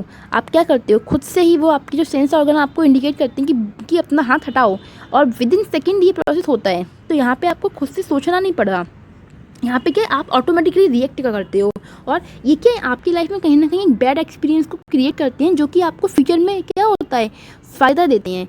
अगर आप गलतियाँ करते हो तो आप सीखते हो, और जब आप सीखते हो तो आप लर्निंग के प्रोसेस में खुद को मतलब अच्छे से इस्टेब्लिश कर पाते हैं। अगर आप लर्निंग के प्रोसेस के टाइम पे कुछ गलतियाँ कर रहे हो, भूल भी रहे हो, तो वो भी हमारा लर्निंग का ही पार्ट है। जो कुछ नहीं करते हैं ना, उनसे ज़्यादा बेटर होता है कि लाइफ में कुछ करना, भले ही आप सही करो या फिर गलत करो। तो यहाँ पे वही, तो देखिए इन दोनों जो हमारे एपेटाइटिव और एवर्सिव जो टर्मिनोलॉजी है, इसका सिंपल सा मतलब है, जो एपेटाइटिव जो कंडीशंस होती हैं वो होती हैं जो आपको प्लेजर देती हैं, जो आपको खुशी देती हैं। अगर बच्चे को रिवॉर्ड देना है एक तरीके से, अगर बच्चा कोई अच्छा काम करता है तो आप उसको क्या करो, उसको शाबाशी दो, उसको इनकरेज करो, और उसको बाकी ऐसे अपॉर्चुनिटीज़ दो जहाँ पे वो अपनी स्किल को अच्छे से कर सके। तो इससे बच्चों को खुशी मिलती है, क्योंकि वैसे भी बच्चे क्या होते हैं, छोटी छोटी चीज़ पे बहुत इंजॉय फील करते हैं। और वहीं जो एवर्सिव होती है, मतलब ऐसी परिस्थितियाँ जहाँ बच्चे ने क्या किया है, कुछ बुरी चीज़ें अगर फील करी हैं तो उनको लेके कैसे उसको रिएक्ट करना है इन द फ्यूचर में। तो उसको पता होगा भैया कि अगर एक बार प्रेस अगर छोटा बच्चा है, आपने उससे मना किया कि प्रेस मत छूना, आपका बेटा हाथ में चोट लग जाएगी, हाथ जल जाएगा, तो बच्चा क्या करते, सुनता नहीं है। लेकिन वहीं बच्चे ने एक बार एक्सपीरियंस ले लिया, प्रेस छू ली, उसका हाथ जल गया, तो इन द फ्यूचर वो कभी प्रेस को इस तरीके से नहीं छुएगा कि उसका हाथ जले, तो उसको समझ में आ जाएगा। तो ये क्या है, कुछ बुरी एक्सपीरियंस है, कुछ अच्छे एक्सपीरियंस है जो आपकी होल टाइम चलते रहते हैं और आपकी ओवरऑल जो लाइफ होती है उस पर इम्पैक्ट डालते हैं। और देखो ये हमारी बच्चों ये जो पावलोव की क्लासिकल कंडीशनिंग थ्योरी थी कंप्लीट हो गई। इसके अलावा अब हमारी जो नेक्स्ट थ्योरी है वो है स्किनर की, जो है ऑपरेंट कंडीशनिंग थ्योरी। देखो स्किनर कौन है, सबसे पहली बात तो स्किनर एक रेडिकल बिहेवियरिस्ट हैं, जिनको हम क्रांतिकारी व्यवहारवादी कहते हैं। देखो ये सारी जो टर्मिनोलॉजी आप यहाँ पढ़ लेना आप लोग, मैं नहीं ज़्यादा पढ़ रही। BF स्किनर इनका फुल नाम है, और इनको हम क्या कहते हैं, फादर ऑफ ऑपरेंट कंडीशनिंग के, क्योंकि इन्होंने अपनी जो थ्योरी दी है वो किस पे दी है, कंडीशनिंग बेस्ड है इनकी भी। और इनकी जो थ्योरी है उसको हम RS थ्योरी कहते हैं, R टाइप कहते हैं। जबकि जो पावलोव थे उनकी थ्योरी को हमने क्या कहा था, SR थ्योरी कहा था। इनकी थ्योरी है RS, क्योंकि यहाँ पे ये रिस्पॉन्स को काफ़ी प्रायोरिटी देते हैं। देखिए, और बाकी जो इनकी थ्योरी के अन्य नाम है, इंस्ट्रूमेंटल कंडीशनिंग भी कहते हैं इसको, फंक्शनल कंडीशनिंग भी कहते हैं। हिंदी में बड़े गंदे गंदे नाम है, फिर भी एक बार पढ़ लेती हूँ। नैमित्तिक अनुबंध, चक्रीय अनुबंधन, कार्यात्मक प्रतिबद्धता। देखो इंग्लिश में नाम याद करना ज़्यादा अच्छा रहेगा, हिंदी में आपको अभी मैंने जो इसकी ट्रांसलेशन लिखा है ये है, वहाँ पे पेपर में आपको कुछ और भी लिखा मिल सकता है। तो हमारे जो BF स्किनर थे इन्होंने क्या किया, इन्होंने अपनी एक थ्योरी दी है, किस पे बेस्ड है, वो हमारी ऑपरेंट कंडीशनिंग थ्योरी पे बेस्ड है। और इनकी थ्योरी के डिफरेंट नाम में, इनका जो एक्सपेरिमेंट था बच्चों वो था रैट पर था और एक वाइट पिजन पे था। जो इनकी बुक थी वो थी बिहेवियर ऑफ ऑर्गेनिज्म पे। अगर आपसे पूछ सकता है कभी कभार, अगर डायरेक्ट क्वेश्चन पूछा, वैसे तो जो KVS है वो पेडागोजिकल वेस्ट मतलब ज़्यादा क्वेश्चन को पूछता है। देखिए अब इनकी जो ऑपरेंट कंडीशनिंग थ्योरी है उसके निर्धारक क्या क्या हैं, जिसको हम कहते हैं डिटरमिनेंट्स, ये रहे। पहले हम इनकी थ्योरी को पढ़ते हैं, फिर हम इनके निर्धारक पढ़ेंगे। ये हमने आगे लिख रखा है सब कुछ। देखिए ये हमारा स्किनर का जो एक्सपेरिमेंट है वो चूहों पर है, हम उसका पढ़ने जा रहे हैं। और इन्होंने जो अपना एक्सपेरिमेंट है वो वाइट रंग के रैट पे किया था। इस रैट को इन्होंने क्या किया, एक मिनट, इस रैट को इन्होंने एक पिंजरे में रखा, ये रहा डिब्बा बॉक्स जिसको कहते हैं, इसलिए इसको स्किनर बॉक्स कहते हैं, क्योंकि ये स्किनर ने किया था एक्सपेरिमेंट। और इन्होंने क्या किया, ये लीवर है, जब ये चूहा इस लीवर को दबाता है तो क्या होता है, जैसे आपके घरों में जो पिंजरे होते हैं ना जिसमें हम चूहे के आगे एक रोटी का जो टुकड़ा होता है वो रखते हैं, वो चूहा उसमें आता है, उस रोटी की जो टुकड़ा होता है उसके लालच में और फिर उसमें फंस जाता है। कुछ वैसा ही हिसाब था इसमें भी कि ये जो एक बॉक्स है इसमें ये जो लीवर लगा है, जैसे ये जो चूहा है इसको प्रेस करता है तो जो फूड है वो इस बॉक्स से निकल के इसमें आता है, यहाँ पे फूड आता है। तो ये चीज़ अगर ये बार बार करता है तो क्या होता है, फूड आता है। लेकिन वहीं अगर इसने क्या किया, किसी गलत जगह पे प्रेस कर दिया तो यहाँ पे इलेक्ट्रिक जो ग्रिड है, पूरा ही जो नीचे का इसका जो बेस है वो किसका है, बिजली का है, तो इसको करंट भी लग सकता है। तो यही इनका एक्सपेरिमेंट था, इसको जिससे क्या होता है, इसको शॉक लगेगा अगर इसने कहीं गलत जगह प्रेस किया। तो ये क्या करता है, बार बार इतना इसे प्रैक्टिस करता है कि ये इसकी हैबिट में आ जाता है कि हाँ भैया मुझे प्रेस करने पे खाना मिलेगा। ये स्किनर का बॉक्स है। अब देखो इसकी जो कुछ मेन चीज़ें हैं वो हम जानते हैं। ऑपरेंट कंडीशनिंग जो इन्होंने अपनी थ्योरी दी है उसमें दो चीज़ों की बात करी है, रीइंफोर्समेंट की और पनिशमेंट की। रीइंफोर्समेंट कैसी होती है, पॉजिटिव भी होती है और नेगेटिव भी होती है। और हमारा पनिशमेंट भी कैसा होता है, पॉजिटिव भी होता है और नेगेटिव भी होता है। देखो रीइंफोर्समेंट की पहले हम बात करते हैं। जैसे रीइंफोर्समेंट क्या है कि आप किसी के भी बिहेवियर को मॉडिफाई कर सकते हो उसको इनकरेज करके, कुछ इस तरीके का इसका मतलब होता है। पॉजिटिव क्या है, जिसमें हमारा स्टिमुलस प्रेजेंट होगा, मतलब अगर उद्दीपक आपका प्रेजेंट है तो वो क्या होगा, पॉजिटिव इन्फोर्समेंट होगा। जैसे कोई बच्चा है, अगर वो उसको स्टेज पे जाने से डर लगता है, ठीक है, लेकिन आप क्या करते हो, उस बच्चे को मोटिवेट करते हो कि बेटा जाओ बोलो, ऐसे आपका जो फियर है वो दूर होता है, जो भी चीज़ें हैं। तो आपने क्या किया, बच्चे को इन्फोर्स किया, बच्चे को पुनर्बलन दिया। तो ये क्या है, आपका पॉजिटिव इन्फोर्समेंट है। यहाँ पे जो आपका स्टिमुलस है वो क्या होगा, बोलना होगा कि उसका जो स्टेज फियर है वो आपको ख़त्म करना है। दूसरा निगेटिव क्या होता है कि अगर मतलब निगेटिव इन्फोर्समेंट क्या होता है कि अगर कोई बच्चा है जो किसी काम को सही वे में कर रहा है, लेकिन आपका क्या है, आपको जो उसका तरीका है वो पसंद नहीं है, तो आप उसको डांट रहे हो, उसको ह्यूमिलिएट करते हो। तो ये हमारी चीज़ें किस में आती हैं, निगेटिव में आती हैं। इससे क्या होगा, उसका जो बिहेवियर होगा उसमें डिफरेंस आएगा।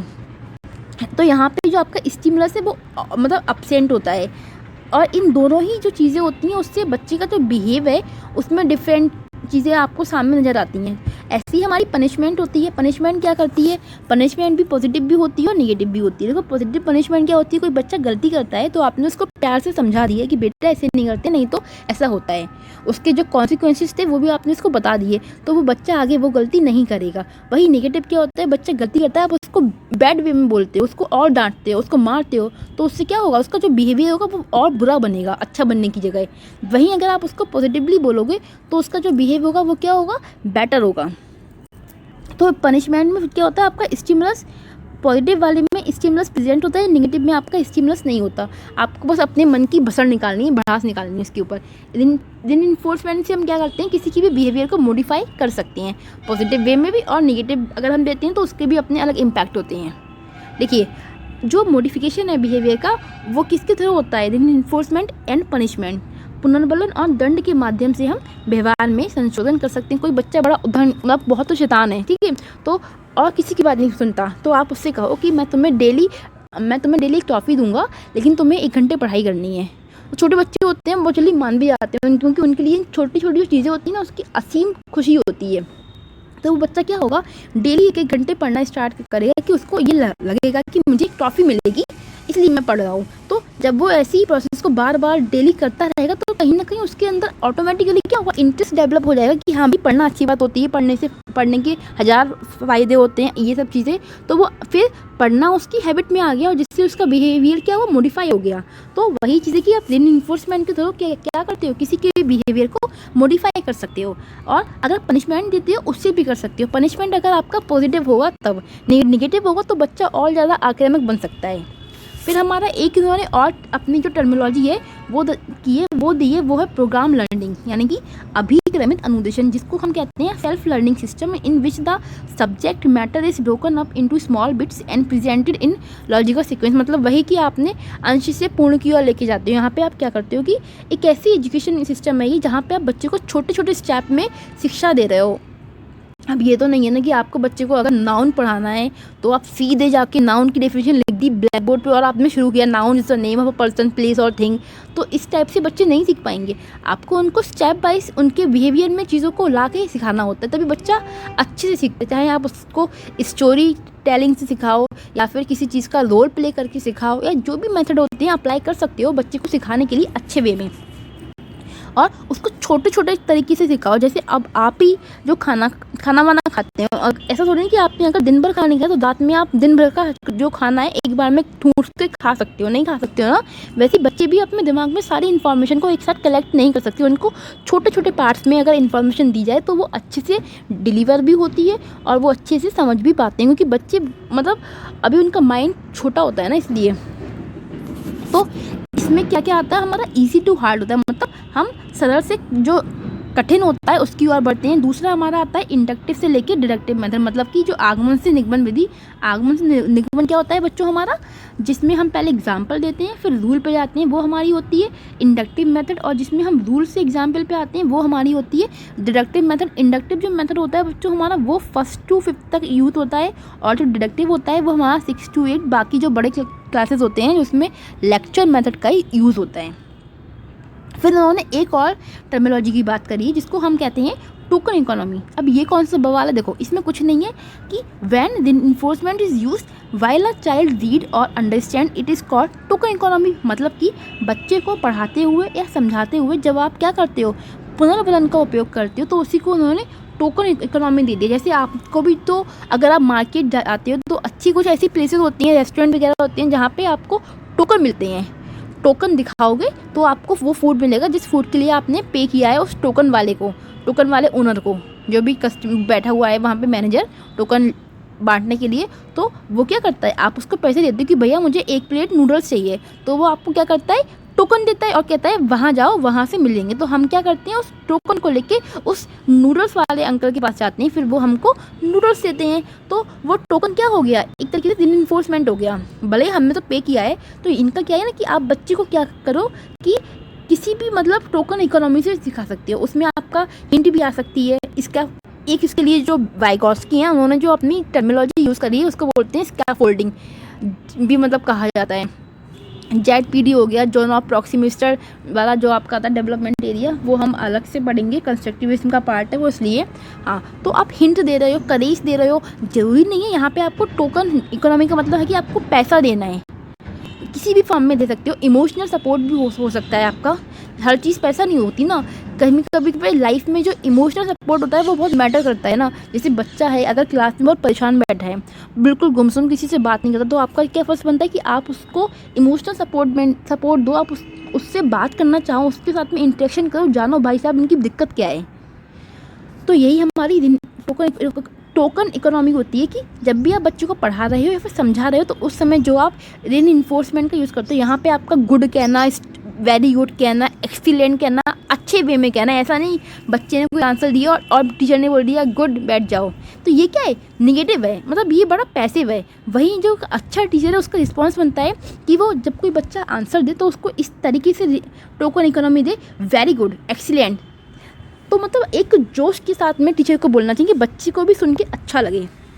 फिर हमारी बच्चों नेक्स्ट थ्योरी आती है थॉर्नडाइक की ट्रायल एंड एरर की थ्योरी। देखो इसको शुरू करने से पहले मैं इतना कहना चाहूँगी कि जो आपकी स्किनर की थ्योरी है इसका कुल मिला के बच्चे की आम लाइफ में बड़ा यूज़ है। मतलब जो रीइंफोर्समेंट टर्म है ना, ये काफ़ी ज़्यादा यूज़फुल और इससे क्वेश्चन काफ़ी ज़्यादा पूछे जाते हैं। रीइंफोर्समेंट कुछ नहीं है, आपको एक मतलब अगर जो बच्चे के टर्निंग पॉइंट्स होते हैं वहाँ पे बच्चे को जो हेल्प देनी होती है वही चीज़ है रीइंफोर्समेंट। जैसे आपको एक क्वेश्चन नहीं आता तो उस क्वेश्चन में आपको बस फॉर्मूला नहीं आ रहा, बाकी आपको सब कुछ आता है, तो टीचर ने क्या किया, आगे आपको फॉर्मूला बता दिया, तो वो क्या हो गया, रीइंफोर्समेंट हो गया। फिर आपको पता है कि how to solve this question.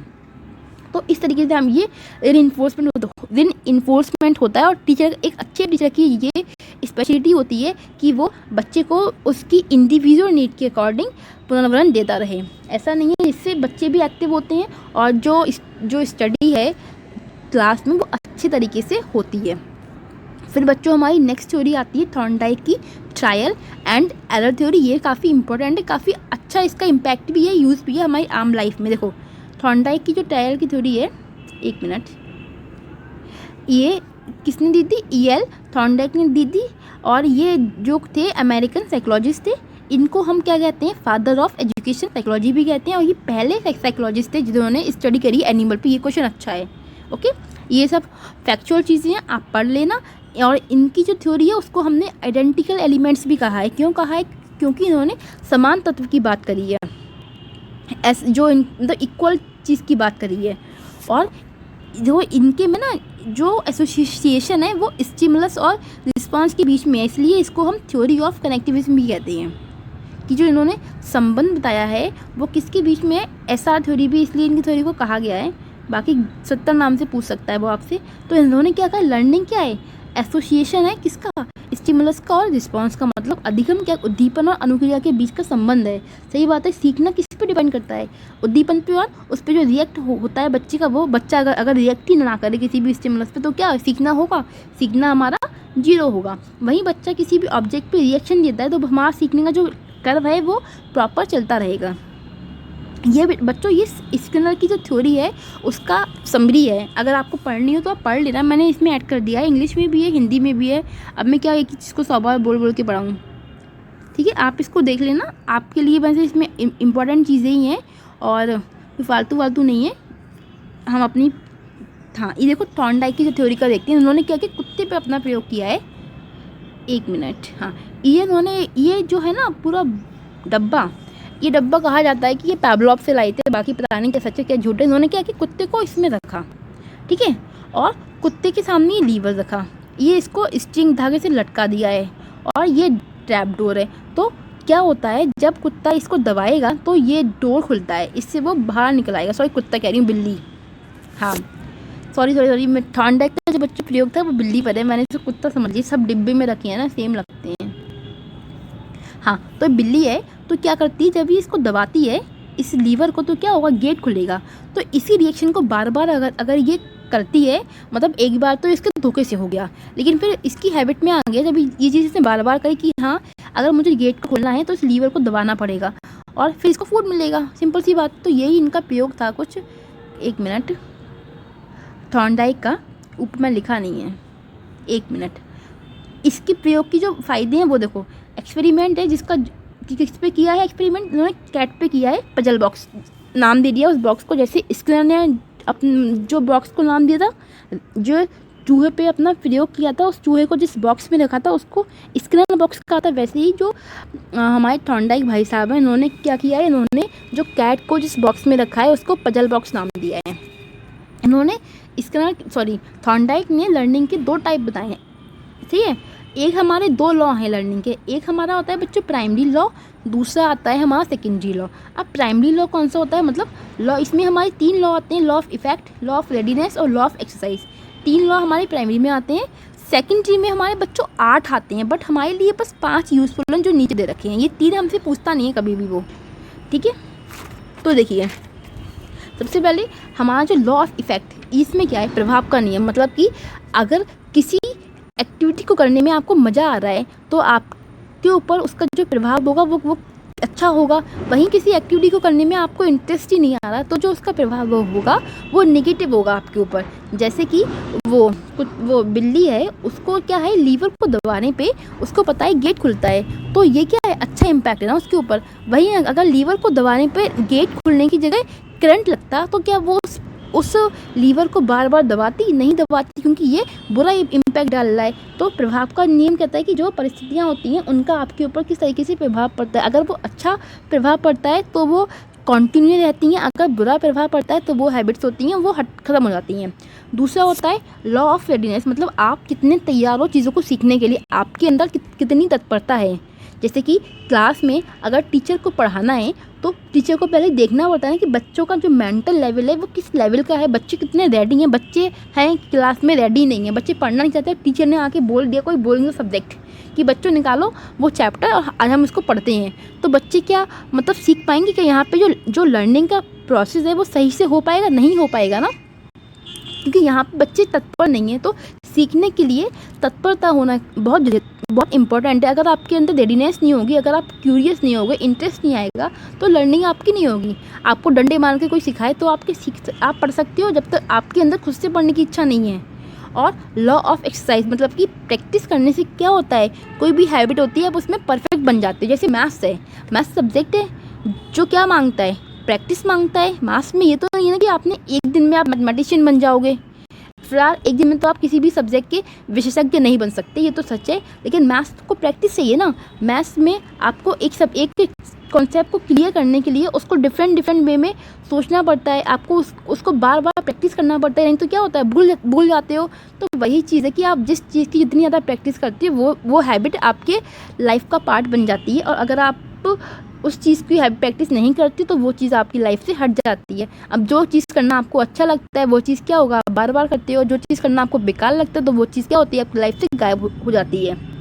तो ये 3 लॉ थे इनके जो प्राइमरी लॉ में आते हैं, जिनका बच्चे के जीवन से बहुत ज़्यादा ही मतलब एक प्रभाव पड़ता है। ठीक है, लॉ ऑफ इफेक्ट अच्छी चीज़ें हैं। लॉ ऑफ इफेक्ट लॉ, देखिए जो थॉर्नडाइक के सेकेंडरी लॉ हैं उसमें हमारे कुल 8 आते हैं, लेकिन जो थॉर्नडाइक भाई साहब हैं उन्होंने कुल मतलब 8 लॉ दिए हैं, लेकिन जो हमारे मुख्य हैं जो पूछे जाते हैं वो 5 हैं। इन्हीं 5 को हम आज पढ़ेंगे। देखो पहला होता है बच्चों हमारा लॉ ऑफ मल्टीपल रिस्पॉन्स, यानी कि बहुविविधता वाली अनुक्रिया करना। यानी कि आप कोई ऐसा कार्य करना सीखते हैं जो आप सीख रहे हो, तो उस नए कार्य को करते समय आप क्या करते हो, डिफरेंट एक्शन करते हो, डिफरेंट टाइप से ट्राई करते हो कि यार कैसे भी करके ये कार्य पूरा हो जाए। तो उसके लिए आप क्या करते हो, नए रिस्पॉन्स मतलब न्यू टाइप में रिस्पॉन्स एक्शन वगैरह यूज़ करते हो ना। जैसे अगर आपके लिए मतलब कोई भी नई चीज़ सीख रहे हो, कुछ भी हो सकता है इसमें हमारा, जैसे बच्चे के लिए हम क्या करते हैं, जब छोटा बच्चा होता है तो उसके लिए अगर हम वर्णमाला वगैरह सिखाते हैं, फिर अल्फ़ाबेट सिखाते हैं, तो उसके लिए डिफरेंट जो पैतरे होते हैं उसका उपयोग करते हैं। जैसे वीडियो के थ्रू कर दिखाना, या फिर हम हाथ से भी लेटर्स बना के दिखाते हैं। तो ये सारी जो टेक्निक्स होती हैं अप्लाई करते हैं कि बच्चा सीख सके, और जब वो उसमें सीख जाता है तो बस हमारा ये प्रोसेस कंप्लीट हो जाता है। तो और तब तक चलता है जो मल्टीपल रिस्पॉन्स है, जब तक आप जिस भी कार्य के लिए मल्टीपल रिस्पॉन्स कर रहे हो, बार बार ट्राई करें जब तक आप उस काम में सफल नहीं होते। जैसे कि अगर आप पढ़ाई कर रहे हो तो आप कब तक पढ़ाई करते हो, जब तक आपको जॉब नहीं मिलती। हाँ वो अलग बात है, कुछ लोगों का इंटरेस्ट होता है बुक रीडिंग करना, तो वो कॉन्टीन्यूस लाइफ टाइम चलता है। बट अगर मैं जनरल कॉन्सेप्ट में बात करूं तो आप लोग कब तक पढ़ाई करते हो, जब तक आपको जॉब नहीं मिलती। आप लोग प्रिपरेशन करते हो एग्ज़ाम की कि भैया जॉब मिल जाए, फिर पढ़ाई से नीटू, फिर हम शादी वादी का ध्यान देंगे और फैमिली बसाएंगे, बात ख़त्म। तो ये सारी चीज़ें हैं ना, तो वही चीज़ है कि अब आप पढ़ाई करते समय 10 तो 20 30 हज़ार तरीके से ट्राई करते हो कि यार जितने भी मैं मेहनत कर सकूं, हाथ पैर फेंकूंगा, मेहनत करूंगा, पढ़ाई करूंगा और सफल होऊंगा। तो वही मल्टीपल रिस्पॉन्स जो आप अपनी डेली लाइफ में यूज़ करते हो ना, पढ़ाई में ये पढ़ना है, वो पढ़ना है, ऐसे करना है, वैसे करना है, तो वो हमारा लॉ ऑफ मल्टीपल रिस्पॉन्स में ही आता है। दूसरा बच्चों होता है लॉ ऑफ सेट एटीट्यूड, मतलब कि आपने अपना जो एटीट्यूड है, जिसे अभिव्यक्ति कहते हैं, वो ऐसा सेट कर ली कि हाँ मेरे को आज भैया ये काम करना है तो करना है। मुझे आज CTP के 2 चैप्टर पढ़ने हैं तो पढ़ने, चाहे सुबह से लेके शाम हो जाए या फिर रात हो जाए, अब मैं बिना पढ़े नहीं उठूंगा। तो ये होता है हमारा एप्टीट्यूड सेट करना, किसी भी चीज़ को लेके फिक्स होना, गोल अपना सेट कर लेना कि मुझे ये करना है तो करना है, हर हाल में करना है। जैसे अभी आपका जो टारगेट है वो है कि मुझे KVS में जॉब लेना है तो लेना है, चाहे मुझे इसके लिए कितना भी पढ़ना पड़े। तो आप लोग दिन रात पढ़ते हो, मेहनत करते हो, तो वो क्या आपका, आप जो अपनी एप्टीट्यूड है उसको सेट करते हो अपने गोल के अकॉर्डिंग। फिर तीसरा बच्चों हमारा आता है law of response by analogy, मतलब कि सादृश्य या फिर संगति का नियम। मतलब आपने कोई भी चीज़ क्या एक्सपीरियंस करी है तो उसके बिहाफ पे आप कर रहे हो, रिस्पॉन्स दे रहे हो।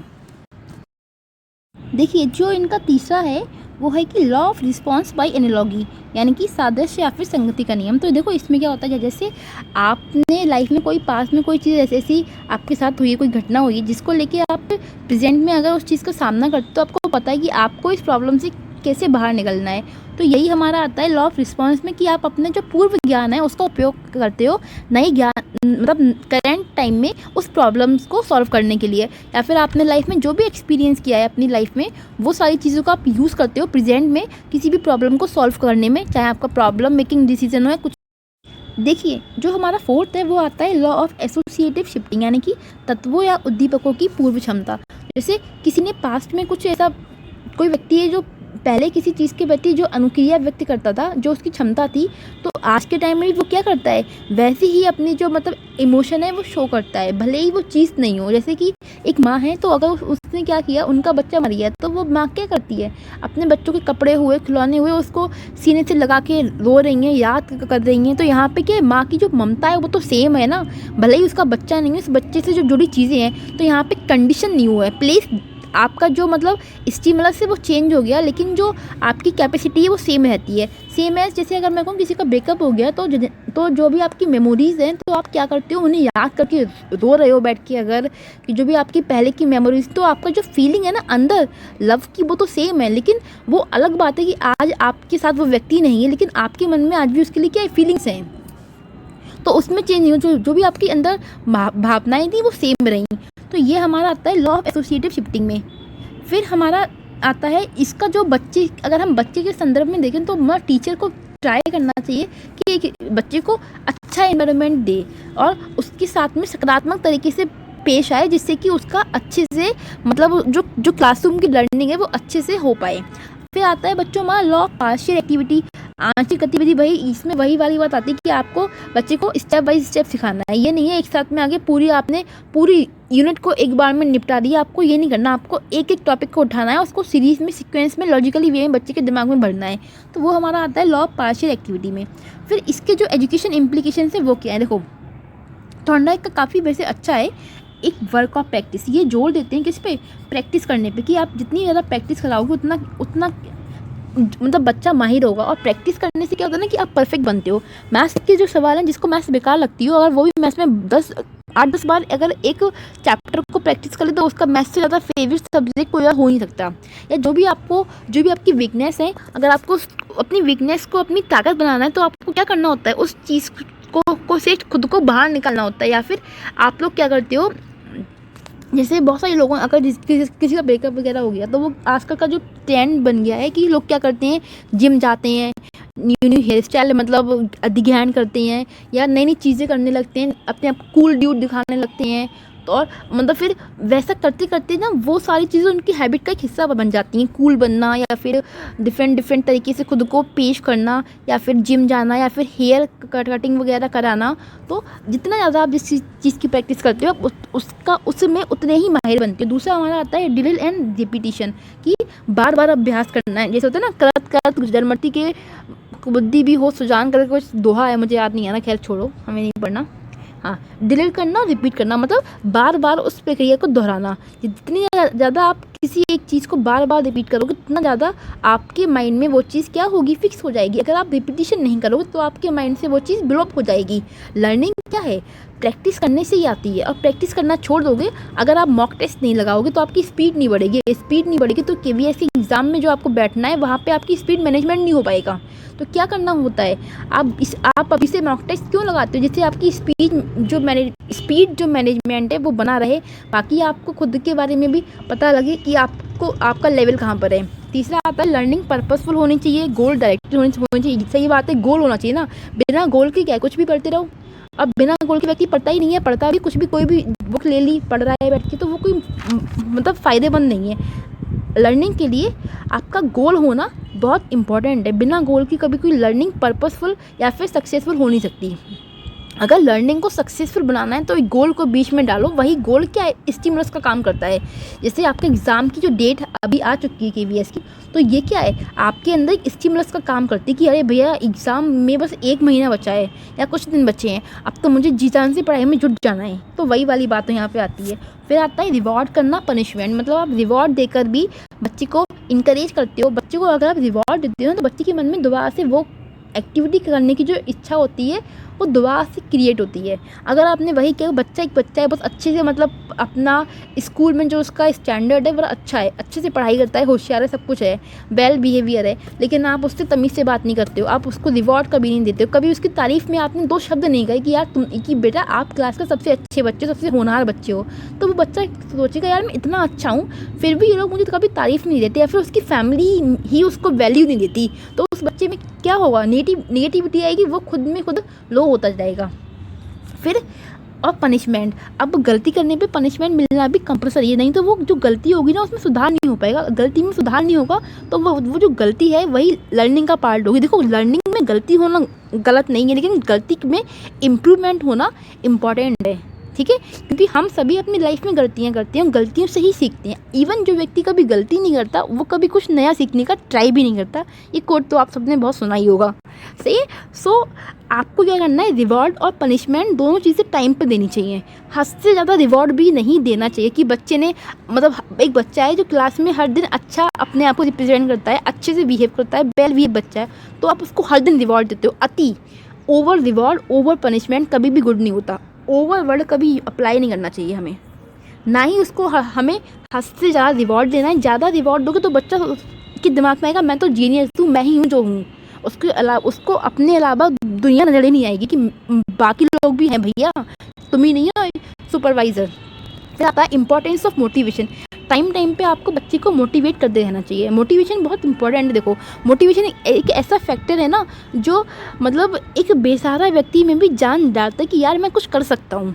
लाइफ में आप कितना ज़्यादा लो होते हो ये मैटर नहीं करता, लेकिन आपको किस समय पे राइट मोटिवेशन फील हो जाए कि यार अभी मुझ में एबिलिटी है, मैं ये तोड़ सकता हूँ, मैं ये कर सकता हूँ, तो आप कभी भी उठ सकते हो। तो हमें क्या करना चाहिए, बच्चे को मोटिवेट करते रहना चाहिए। जब भी हमें लगे कि बच्चा है डिप्रेशन में है या फिर बच्चे को हमारे मोटिवेशन की नीड है, फिर बच्चे से के साथ में बात करने की नीड है, तो आपको वो करना चाहिए। एक टीचर का रोल होता है ये कि वो अपने क्लास के सभी बच्चों की जो इंडिविजुअल पर्सनल नीड होती हैं उनको फुलफ़िल करने का काम करे। फुलफ़िल इन द सेंस कि जो उनकी कमियां हैं उसको दूर करें, क्योंकि टीचर ही क्या करते हैं, बच्चे भैया 6-8 घंटे टीचर के साथ में रहते हैं और उनकी हैबिट्स को और डीमेरिट्स को देख के ही आगे जाके उनकी तरह बनने का सोचते हैं। तो ये 4-5 चीज़ें हैं कि प्रैक्टिस मेक्स परफेक्ट हो गई। बार बार अभ्यास करो, फिर आप उस चीज़ में अच्छे बन जाओगे। लर्निंग हमारी जब तक लर्निंग पर्पसफुल नहीं होगी, आपकी आगे गोल नहीं होगा। हमने जितनी भी अभी तक थ्योरीज पढ़ी बच्चों, उसमें क्या था, एक स्टिमुलस था। वो स्टिमुलस क्या था, एक मतलब जो रिस्पॉन्स होता है उस पर कितना बड़ा रोल डालता है। अब वही पे एक बच्चा है, उसको सब कुछ मिल रहा है, उसकी सारी नीड्स वैसे ही फुलफिल होती हैं, उसको अच्छा पहनने को, खाने को, घूमने को सब कुछ है, तो वो क्यों पढ़ाई करेगा। उसको नीड नहीं है ना पढ़ाई की, फिर उसकी लाइफ में ऑलरेडी चीज़ें अच्छी हैं। वही बच्चा है जो स्ट्रगल करता है, जिसके पास चीज़ें नहीं है, तो उसके अंदर फीलिंग होगी यार मेरे को वो भी चाहिए, वो भी चाहिए, और मुझे अपनी लाइफ में उस तरीके से रहना है जैसे मैं सोचता हूँ। तो यही सारे फैक्टर्स होते हैं लर्निंग का इफेक्ट डालते हैं। देखो, इस टॉपिक में ना अगर हम ज़्यादा कुछ नहीं है सिवाय अगर आपने थ्योरीज़ को थोड़ा प्रैक्टिकली होकर देख लिया, बाकी जब क्वेश्चन आंसर लगाओ तो इन थ्योरीज़ का उपयोग ये होता है कि या तो इनसे डायरेक्ट क्वेश्चन पूछते हैं, जो इनकी जो टर्मिनोलॉजी होती है, जो मैंने काफ़ी ज़्यादा डीप में लिखा भी है इस बार इवन, या फिर वो आपसे जनरल बिहेव में पूछ सकता है। तो अगर आपने तमीज़ से इस क्लास को देख लिया, इसके नोट्स को ये जो मैंने लिखे हैं इसको पढ़ लिए अच्छे से, तो आई एम डैम श्योर आप इससे रिलेटेड कोई भी क्वेश्चन में मतलब अच्छे से सॉल्व कर पाओगे, आपका छूटेगा नहीं, अगर आपने अपनी कॉमन सेंस रीजनिंग अच्छे से अप्लाई कर ली। फिर हमारी बच्चों एक और थ्योरी आती है अल्बर्ट बंडूरा की। इन्होंने अपना सोशल लर्निंग थ्योरी दी। इवन ये थोड़ा बहुत इनका जो इम्पैक्ट है वो कॉग्निटिव में भी देखा जाता है। अभी हम उसकी चर्चा नहीं करने वाले वरना आप लोग कन्फ्यूज़ हो जाओगे। देखो, ये कौन है, अमेरिकन और कैनेडियन साइकोलॉजिस्ट हैं। इन्होंने बच्चों अपना एक एक्सपेरिमेंट दिया, बोबो डॉल पे दिया और जोकर पे भी दिया। इवन बोबो डॉल का सुना होगा आपने कि एक मतलब 5 मिनट की उन्होंने बच्चों को फिल्म दिखाई थी और फिर उसमें उसको 3 ग्रुप में कैटेगराइज किया था और बच्चों ने अपना डिफरेंट इमोशंस उस पर शो किए थे। हमें बोबो डॉल एक्सपेरिमेंट अगर आपको पढ़ना हो तो बता देना, मैं अलग से डाल दूँगी। देखो, बुद्धि की बात पे आते हैं कि इन्होंने कहा है कि जो हमारा कॉग्निशन है ना वो डेवलप होता है कहाँ पे, सोसाइटी से, मतलब कि समाज के अंदर ही हमारे संज्ञान का विकास होता है। ठीक है, सही बात है। आप आपका जो सोसाइटी है वो कहीं ना कहीं आपको फिजिकली, मेंटली या सोशली या फिर हर तरीके से इफेक्ट डालती है ना। आपका जो सोचने का स्तर है वो भी आपकी सोसाइटी पे डिपेंड करता है। भैया सही बात है, अगर एक व्यक्ति है जैसे हमारी इंडिया में तो वैसे भी काफ़ी ज़्यादा जो कस्टम्स हैं उसको लेके जो लोग की थॉट्स बहुत रिजिड हैं। आज भी वो पुराने थॉट्स नहीं सोचते, उनको लगता है लड़कियों को घर में पढ़ना चाहिए, लड़कियां बाहर जाएंगी तो बिगड़ जाएंगी, या फिर बाहर की जो मतलब दुनिया है वो उनके लिए सेफ़ नहीं है। वही हम यूएस वगैरह देखें तो वहाँ पर सब कुछ कूल है, वहाँ पे किसी चीज़ का कोई बाउंडेशन नहीं है, लड़का लड़की सब कुछ इक्वलिटी। यहाँ पे क्या है, बहुत ज़्यादा हमें डिस्क्रिमिनेशन देखने को मिलता है और इससे क्या बच्चे की सोच वैसी बनती आती है। अब बच्चा घर में देख रहा है अगर कि भैया बहन को तो मम्मी बोलती हैं कि हमारी कि बेटा तुम तो पराया धन हो, तुमको तो कल को शादी करके निकल जाना है, जो कुछ है भाई का है। तो यही जो सोच है भाई में जा रही है और भाई यही सोच कल को अपने बच्चों में देगा। और फिर ये जो सोच है ना जनरेशन वाइज जनरेशन चलती रहती है। वो अलग बात है किसी जनरेशन में कोई एक ऐसा व्यक्ति पैदा हो जाए जो इस सोच को बिल्कुल खंडित कर दे। तो वही कि हमारा जो कॉग्निशन है वो हमारी सोसाइटी से डेवलप होता है कि हम किस परिवेश में आते हैं, किस परिवेश से गिरे हैं, वैसे ही हमारी बातचीत सब कुछ होती है।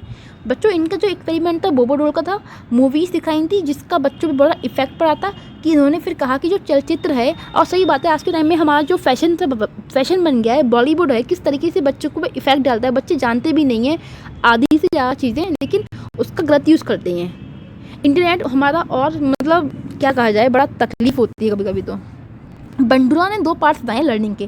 पहला बच्चों है ऑब्जर्वेशन, दूसरा है इमिटेशन। देखो, ऑब्जर्वेशन और इमिटेशन को जोड़ने का काम करता है मॉडलिंग। मॉडलिंग कुछ नहीं है, ऑब्जर्वेशन को इमिटेट करना है एक तरीके से लाइफ में। जैसे कि हमारा यहाँ पे एक डेफिनेशन लिखी कि observe others and emulate their behaviour is called modelling. तो मॉडलिंग क्या है? दूसरों को ऑब्जर्व करना और उनके व्यवहार का अनुकरण करना। जैसे बच्चे जो घर में होते हैं, छोटे बच्चे जो होते हैं, वो क्या करते हैं? वो देखते हैं कि घर में मम्मी पापा आपस में कैसे बातचीत करते हैं, या मम्मी पापा दादी दादा हो गए, दादी बाबा हो गए, उनको किस तरीके से ट्रीट करते हैं। तो बच्चे वही चीज़ें ऑब्जर्व करते हैं और इन द फ्यूचर वही चीज़ रिपीट करते हैं, ऑब्जर्व करते हैं, उनके व्यवहार को इमिटेट करते हैं और फिर वही उसी को हम मॉडलिंग कहते हैं। मॉडलिंग कुछ नहीं है, किसी के बिहेवियर को ऑब्जर्व करके उसको अपने बिहेवियर में अडाप्ट करना ही हमारा बच्चों मॉडलिंग कहलाता है। जैसे आपको अगर मैं अपना पर्सनली कहूँ, मेरे लिए झांसी की रानी बहुत पसंद है। इवन जो उनकी पोयम है, सिंहासन हिलोटे राजवंशों ने भ्रकुटी तानी थी, मुझे बहुत पसंद है। तो जब भी मैं इसको पढ़ती हूँ तो मेरे अंदर एक अलग ही जो फीलिंग आती है वो आती है, एक अलग ही जो लेवल पर मैं पहुँच जाती हूँ। तो ऐसी ही कुछ चीज़ें कि आप अपना रोल मॉडल किसको मानते हो। किसी के लिए जो रोल मॉडल होंगे टीवी एक्ट्रेस हो सकते हैं, बॉलीवुड के एक्ट्रेस होंगे, तो किसी के लिए जो इनके रोल मॉडल्स होंगे वो फ्रीडम फाइटर्स हो सकते हैं, भगत सिंह हो सकते हैं, या फिर महात्मा गांधी हो सकते हैं। मेरे लिए तो भगत सिंह है, या जितने भी फिलहाल छोड़ो मेरे लिए क्या है। तो वैसा ही व्यक्ति खुद बनता है, उसकी जो थॉट्स हैं उसी से मतलब इफ़ेक्ट होते हैं। बॉलीवुड के जो मतलब जिनको बॉलीवुड पसंद है, जिनको बॉलीवुड के एक्टर्स पसंद हैं, तो उनके लिए वैसा कूल ड्यूड बनना पसंद है। जिनके लिए हमारे जो सोशल रिफॉर्मर थे वो पसंद है, तो उनकी जो सोच होगी वो कुछ उस तरीके से सामने दिखाई देगी, क्योंकि वो क्या करते हैं, उन्हीं की जो बुक्स होती है वो रीड करते हैं, ये सारी चीज़ें होती हैं। तो मॉडलिंग क्या है? कुछ नहीं है, ऑब्जर्वेशन का और उसको इमिटेट करने का एक रिफ्लेक्शन ही है। तो यही ऑब्जर्वेशन, एक मिनट, ऑब्जर्वेशन और इमिटेशन, इन दोनों के बीच की जो कड़ी है मॉडलिंग ही है। देखो, फिर इन्होंने एक बात करी है विकैरियस लर्निंग, जिसको हम कहते हैं प्रतिनिधि अधिगम। इनकी जो बेटा टर्मिनोलॉजी है ना, इसको अच्छे से याद रखना। जो विकैरियस लर्निंग होती है, ये क्या है? एक way of learning that allow individual to learn from the experience of other. मतलब ये कहता है कि अधिगम क्या है? एक ऐसा तरीका है जो व्यक्तियों को दूसरे के अनुभव से सीखने की अनुमति देता है। सही बात है कि मतलब यहाँ पे जो मेन चीज़ें एक्सपीरियंस पे बेस्ड है, कि अगर आपने देख लिया, जैसे घर में आपने सुना होगा जिनके दादा दादी नाना नानी होते हैं, तो वो लोग उनको बच्चों को क्या करते हैं, कहानियाँ सुनाते हैं कि बच्चों हमारे टाइम में तो ऐसे ऐसे घटनाएं होती थी। तो बच्चों ने क्या किया, उन घटनाओं को सुना और उन्हीं से सीख गए। अब बच्चे उन गलतियों को रिपीट नहीं करने वाले जो मतलब उनके जो बड़े लोग थे उन्होंने की थी। तो इसलिए हम क्या कर रहे हैं, यहाँ पे दूसरों के एक्सपीरियंस से सीख रहे हैं। जैसे मम्मी ने बोल दिया, बेटा गैस, वो जो पानी वाला गिलास है वो गर्म है, उसको मत छूना नहीं तो आपका हाथ जल जाएगा। तो क्या किया, बच्चे को ये चीज़ पता है कि मम्मी ने समझा दी है, तो बच्चा वो चीज़ नहीं करने वाला, क्योंकि उसने देखा कि मम्मी ने क्या किया, वो चीज़ कभी ना कभी एक्सपीरियंस की होगी, तभी तो वो आपको मना करते हैं। जो हमारे बड़े होते हैं, अगर वो हमें कभी किसी काम को मना करते हैं 90% केसेस में, तो कहीं ना कहीं वो चीज़ें उन्होंने लाइफ में खुद एक्सपीरियंस की है, इसलिए उनको पता है कि हाँ ये चीज़ करना गलत है। तो आप क्या कर रहे हो, दूसरे के जो एक्सपीरियंस है उससे लर्निंग हो रही है। यहाँ पे ज़रूरी नहीं है हर बार, अगर आपको कुएं की गहराई नापनी है तो आप कुएं में डूब के देखो कि कुआं कितना गहरा है, उससे कोई फ़ायदा होगा नहीं होगा, उल्टा मर जाओगे, आपको चोट लग जाएगी। वहीं आपके कोई उस कुएं को जो ऑब्जर्व करता है, जो काफ़ी लंबे टाइम से उस कुएं की देख रेख कर रहा है या उसके आसपास रहता है, उसको पूरा आइडिया होगा कि हाँ भाई इस कुएं में क्या क्या क्या है, कि इसकी जो डेप्थ है वो कितनी है। तो आप उससे पूछ लो कि भाई इस कुएं की डेप्थ कितनी है, फालतू क्यों उसमें कूद के देखना। तो वही वाली बात है कि हम क्या कर रहे हैं, जो विकैरियस लर्निंग है वो क्या है कि आप दूसरों के एक्सपीरियंस से सीख रहे हो। हर बार आप खुद को तकलीफ देना ज़रूरी नहीं। जैसे कुछ लोग, ख्याल छोड़ो, समझ में आ गया होगा अब आपके लिए। इसके फ़ायदे क्या हैं? It help you gain experience without actual participation. मतलब आपने उस घटना में खुद को डाला नहीं है, लेकिन फिर भी आप सीख गए कि हाँ ऐसी चीज़ करने पे ऐसा होता है। अगर आपको पता है कि अगर आप किसी गर्म चीज़ को छूओगे तो आपका हाथ क्या होगा, हीट की वजह से जल जाएगा, तो आपको ऐसा नहीं करना है। फिर it develop an insight without taking risk. आपके अंदर एक इंसाइट जो होती है, अंतर्दृष्टि होती है, वो डेवलप हो जाती है दूसरों की वजह से सुन सुन के।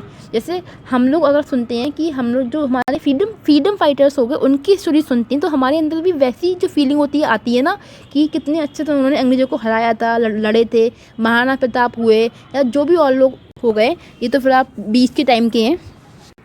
तो ये इसमें जो विकैरियस लर्निंग है कुछ नहीं है, आप यहाँ पे क्या कर रहे हो, दूसरों का एक्सपीरियंस है उसको लेके सीख रहे हो। आप लोग संदीप माहेश्वरी हो गए या बाकी जितने भी ये मोटिवेटर्स हो गए, इनकी वीडियोस क्यों सुनते हो भाई साहब? इसलिए सुनते हो ना आप लोग कि आपको मोटिवेशन चाहिए होता है। और वो ये जितने भी मोटिवेटर्स बनते हैं वो कैसे बनते हैं, क्योंकि इन्होंने अपनी लाइफ में दुनिया भर की गलतियाँ की होती है। मैं गलत वे में नहीं कह रही, मैं किसी को क्रिटिसाइज नहीं कर रही, बहुत बढ़िया लोग हैं इवन, इसलिए वो अपना एक्सपीरियंस ही आपको बता रहे हैं कि ऐसा नहीं करना चाहिए, ऐसा करना चाहिए। इसलिए जो अपने से बड़े होते हैं उनको सुनना भी इम्पॉर्टेंट होता है, इससे हम बहुत सारी गलतियों से बच सकते हैं। ठीक है, इंग्लिश हिंदी दोनों, हाँ। जैसे वीडियो देखना, लिसनिंग स्टोरी हो गई, बुक्स पढ़ना वगैरह वगैरह। फिर हमारा बच्चों आता है 4 स्टेजेस हैं ऑब्जर्वेशनल लर्निंग की, या फिर हम इसको टाइप्स भी बोल देते हैं, सोशल लर्निंग, कुछ भी बोल दो, फिलहाल 4 हैं। Attention, retention, reproduce, reinforcement. देखो अटेंशन, रिटेंशन, रिप्रोड्यूस या रिइंफोर्समेंट का तो अटेंशन होता है अब ध्यान, किसी चीज़ को ध्यान लगाना। जैसे आपने क्या किया, जब आपको बड़े कोई स्टोरी सुना रहे थे किसी चीज़ से संबंध, तो आपने बहुत ध्यान से उस स्टोरी को सुना। फिर रिटेंशन मतलब उस स्टोरी को आपने खुद में अडॉप्ट कर लिया कि हाँ भैया मेरी मम्मी ने मुझे ये कहानी सुनाई है और इस कहानी का जो निष्कर्ष है वो ये है, और मुझे यानी कि अपनी लाइफ में कभी भी ऐसा नहीं करना है। फिर रिप्रोड्यूस किया, आपने क्या किया, उस कहानी को जाके कल को जो आपकी जनरेशन होती है उसको सुनाया। और फिर रिइंफोर्समेंट, और फिर क्या होता है, फिर आपको मोटिवेशन मिलता है। और फिर आपने क्या किया, आपने रिइंफोर्समेंट का काम करा, या फिर आपने रिइंफोर्समेंट दिया एक तरीके से अपनी नेक्स्ट इंसान को। जनरेशन की बात नहीं करती हूँ, किसी अदर व्यक्ति को आपने सुनाया तो उसको वो कहानी क्या कर सकती है, मोटिवेट कर सकती है ना एक तरीके से। आपको इसे याद कैसे करना है, देखो ARR से याद रख सकते हो। वैसे तो ये अभी जो मूवी है ना RRR मूवी, उसमें जोड़ दो बस A, इतना काफ़ी है। तो अटेंशन, रिटेंशन, रिप्रोड्यूस, रिइंफोर्समेंट, ये चारों जो स्टेजेस हैं ये किसकी हैं, ऑब्जर्वेशन लर्निंग की हैं। अटेंशन मतलब किसी कहानी, किसी स्टोरी को जब आपको आपके पेरेंट्स सुना रहे हैं या फिर बड़े, तो आप बड़े ध्यान से सुनते हो, उसको आपने धारण कर लिया, फिर उसी कहानी को आपने कहीं और जाकर रिप्रोड्यूस किया, और फिर क्या हुआ, वो ऐसा मोटिवेशन वर्क करती है। फिर हमारा आता है बच्चों एक ऑर्डर में आती है सेल्फ एफिकेसी, जिसको हम बोलते हैं स्व प्रभाव उत्पादकता। A person faith that lead to learning, मतलब विश्वास जो हमें सीखने के लिए आगे ले जाए। जैसे हम बोलते हैं कि अगर बोलते हैं कि अपने अंदर एक पॉजिटिव, मतलब जो आपकी विल पावर होती है वो इतनी पॉजिटिव होनी चाहिए कि यार मैं ये काम कर लूँगा तो कर लूँगा, चाहे दुनिया कहे कि तुमसे नहीं होगा, बट तुमने सोचिए तुम कर सकते हो तो तुम कर सकते हो। बस यहाँ वही वाली बात आती है बच्चों कि आपका खुद पे विश्वास किसी काम को करने के लिए वो आपको सफल बनाएगा। इसी को हम कहते हैं सेल्फ एफिकेसी, कि आप खुद को लेके कितने स्ट्रांग हैं, खुद पे आपको कितना ज़्यादा बिलीफ है कि आपके अंदर पोटेंशियल है कि आप IAS का एग्ज़ाम दे सकते हो, उससे फोड़ सकते हो, तो आप फोड़ लोगे। भले ही दुनिया आसपास के लोग कहें अरे यार तू 4 साल से बैठा है क्या कर रहा है, तो उससे कुछ नहीं हुआ, वो चीज़ें मैटर नहीं करती। ठीक है, तो उसी को हम कहते हैं सेल्फ एफिकेसी, खुद पे बिलीफ होना, अपनी एबिलिटीज़ पे बिलीफ होना कि हाँ आई can do this work and I will do. बच्चों फिर आता है सेल्फ एफिकेसी क्या है, ये भी हमारा एक तरीके से सेल्फ एस्टीम ही तो हो गया, खुद अपने हम सम्मान की बात होती है ना, क्या ये एक तरीके से। तो सेल्फ एफिकेसी हमारी सेल्फ एस्टीम भी होती है, स्व सम्मान, जिसको हम आत्मसम्मान भी कह सकते हैं कि अरे कोई आपकी मजाक बना रहा है, इतना बताओ 4 साल से बैठा है IAS की तैयारी कर रहा है, अब तक तेरा कुछ नहीं हुआ। तो देखिए इसमें दूसरी बात जो हमारी आती है बच्चों वो होती है self efficacy is a life esteem, तो हमने पढ़ लिया। फिर आता है सीखने के लिए क्या है, सेल्फ एफिकेसी एक महत्वपूर्ण टर्म है, सही बात है। व्यक्ति में खुद पे जो विश्वास है वो होना बहुत इम्पोर्टेंट है, जब अनटिल उसकी जो लर्निंग की प्रोसेस है वो इवन फॉर्म में नहीं हो सकती। देखो अगर एक बच्चा है जो खुद में विश्वास रखता ही नहीं है कि वो सीख सकता है, वो अच्छा कर सकता है, उसको कितना भी आप रिइंफोर्समेंट देना, मोटिवेशन देना, बट कोई फ़र्क नहीं पड़ेगा। वहीं एक बच्चा है जो खुद में बिलीव रखता है कि I can do, I will do at any cost, so वो बच्चा कर जाएगा, भले ही उसमें जो मतलब इतनी क्षमता ना हो, लेकिन वो अपने हार्ड वर्क के दम पे कोई भी अपना गोल अचीव कर सकता है। इसके लिए हमें खुद पे विश्वास होना बहुत इंपॉर्टेंट है। किसी भी काम को शुरू करने से पहले आप मन में ठान लो कि आपको करना है, तो दुनिया की कोई भी ताकत आपको उस काम को करने से रोक नहीं सकती। आप खुद पे बिलीव रखो, हार्ड वर्क करो, ईमानदारी से करो, आप गारंटी से सफल होगे। फिर सेल्फ एफिकेसी हमारी दो टाइप में होती है, हाई भी होती है, लो भी होती है। सही बात है, कभी कभी व्यक्ति का जो विश्वास होता है, कुछ परिस्थितियाँ ऐसी बन जाती हैं, खुद में से डगमगा जाता है, वो खुद में डाउट में आ जाता है कि यार क्या मैं कर भी सकता हूँ, या फिर मैं फालतू ही ऐसी जो ये मतलब चक्रव्यूह इसमें फंसता जा रहा हूँ। जैसे बहुत सारे लोग क्या करते हैं, 5-6 साल दिल्ली में मुखर्जी नगर में पड़े हुए हैं, आईएएस की तैयारी में लगे हुए हैं, बट हो कुछ नहीं रहा है। इससे क्या है, वो बंदा जो 6 साल पहले दिल्ली गया था, जो उसका कॉन्फिडेंट लेवल था कि यार मैं आईएएस निकाल लूँगा, हर हाल में निकाल लूँगा, वहीं 6 साल बाद अब उसका जो कॉन्फिडेंट है वो खुद में कम होता जा रहा है, क्योंकि परिस्थितियाँ, एक्सचेंजेस फैक्टर्स, इंटेंजेस फैक्टर्स, दुनिया भर के कारक, उम्र बढ़ती है। सही बात है, 6 साल कितने मायने रखते हैं। तो बहुत सारी चीज़ें हैं जो आपको मेंटली वीक करती रहती हैं उस टाइम पे। इन्फोर्समेंट, मोटिवेशन, ये कुछ चीज़ें होती हैं जो बच्चे की जो सेल्फ एफिकेसी है उसे बढ़ाने का काम करती हैं। दूसरा हाई, मतलब हाई कि एक बच्चे ने एक छोटी सी चीज़ मतलब अचीव कर ली, छोटा सा गोल पूरा कर लिया, फिर वो एकदम सिर पे बैठ गया आपके कि यार मैंने ये कर लिया। अगर उसने 2 का स्क्वायर सही बता दिया तो वो सोचेगा कि मैं 25 का भी स्क्वायर राइट बता सकता हूँ। मतलब कि खुद को लेके काफ़ी ओवर कॉन्फिडेंट होना। तो वो बच्चे हमारे किस में आते हैं, हाई में आते हैं, जो अपनी जो सेल्फ एफिकेसी है उसको लेके ओवर कॉन्फिडेंट हैं। ओवर हमें किसी चीज़ को लेके कभी नहीं होना चाहिए। ओवर वर्ड ही ना खुद में बहुत गलत है, चाहे वो कॉन्फिडेंस ओवर हो या ओवर सेल्फ एफिकेसी हो। आपको मीडियम रहना है, जिससे आप बैलेंस रहोगे। इंसान जितना बैलेंस रहता है उतना ही हैप्पी रहता है लाइफ में। तो लो में हमने देख लिया कि जो आपकी सेल्फ एफिकेसी है किस तरीके से लो होती है, और हाई में क्या है कि आपका ओवर कॉन्फिडेंट होना खुद पे, यार मैं तो सब कुछ कर सकता हूँ। भले ही आपके अंदर आएगी 2 पैसे का नहीं है, लेकिन आप सोचते हो कि मैं तो यार एक दिन अंबानी से भी अमीर बन जाऊँगा, और आप मेहनत क्या करते हो, दिन भर फ़ोन में रील्स देखते रहते हो, और आपका जो सपना है, ड्रीम है कि यार मैं अंबानी की तरह रहूँगा, अंबानी की तरह बनूँगा। तो वो सब चीज़ें क्या हैं, बेकार हैं। आप खुद को अलग ही दुनिया में रख के देख रहे हो। तो बच्चों, ये थी हमारी थ्योरीज़।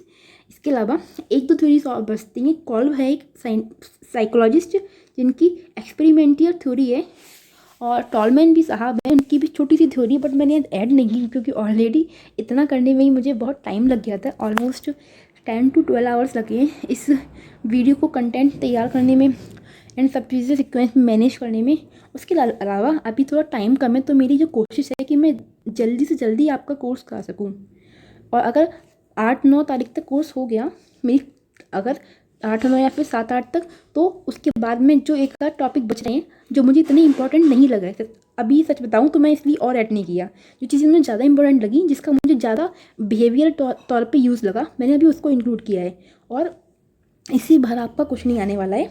और एक आध चीज़ें जो बचती हैं वो आपको लास्ट में करा दी जाएंगी। अब हम आते हैं, देखिए अब हम पढ़ेंगे बच्चों, जो ये बिहेवियरिस्ट थ्योरीज हैं उनका क्या इम्प्लीकेशन है as a role of teacher, role of learner, nature of teacher student relationship, choice of teaching methods, classroom environment, understanding of discipline, power ETC. देखो वैसे तो हमने इन बिटवीन थ्योरी इन सबको हल्का फुल्का तो समझ ही लिया है, बाकी थोड़ा सा और इसको जान लेते हैं कि इन संदर्भ में इस थ्योरी के जो मायने हैं वो क्या हैं। देखिए ये हमारा पहला जो बच्चों है, ये कि as environment properly arrange help learning to occur, teachers should prepare the environment that will help learners to learn, such as arranging activities that suit environment। मतलब एक टीचर है, उसका क्या फ़र्ज़ बनता है कि पर्यावरण उचित रूप से व्यवस्थित होने से सीखने में मदद मिलती है। मतलब टीचर का फ़र्ज़ है कि वो इन्वायरमेंट किस तरीके से क्रिएट करे कि बच्चे की जो लर्निंग है वो ज़्यादा से ज़्यादा हो सके।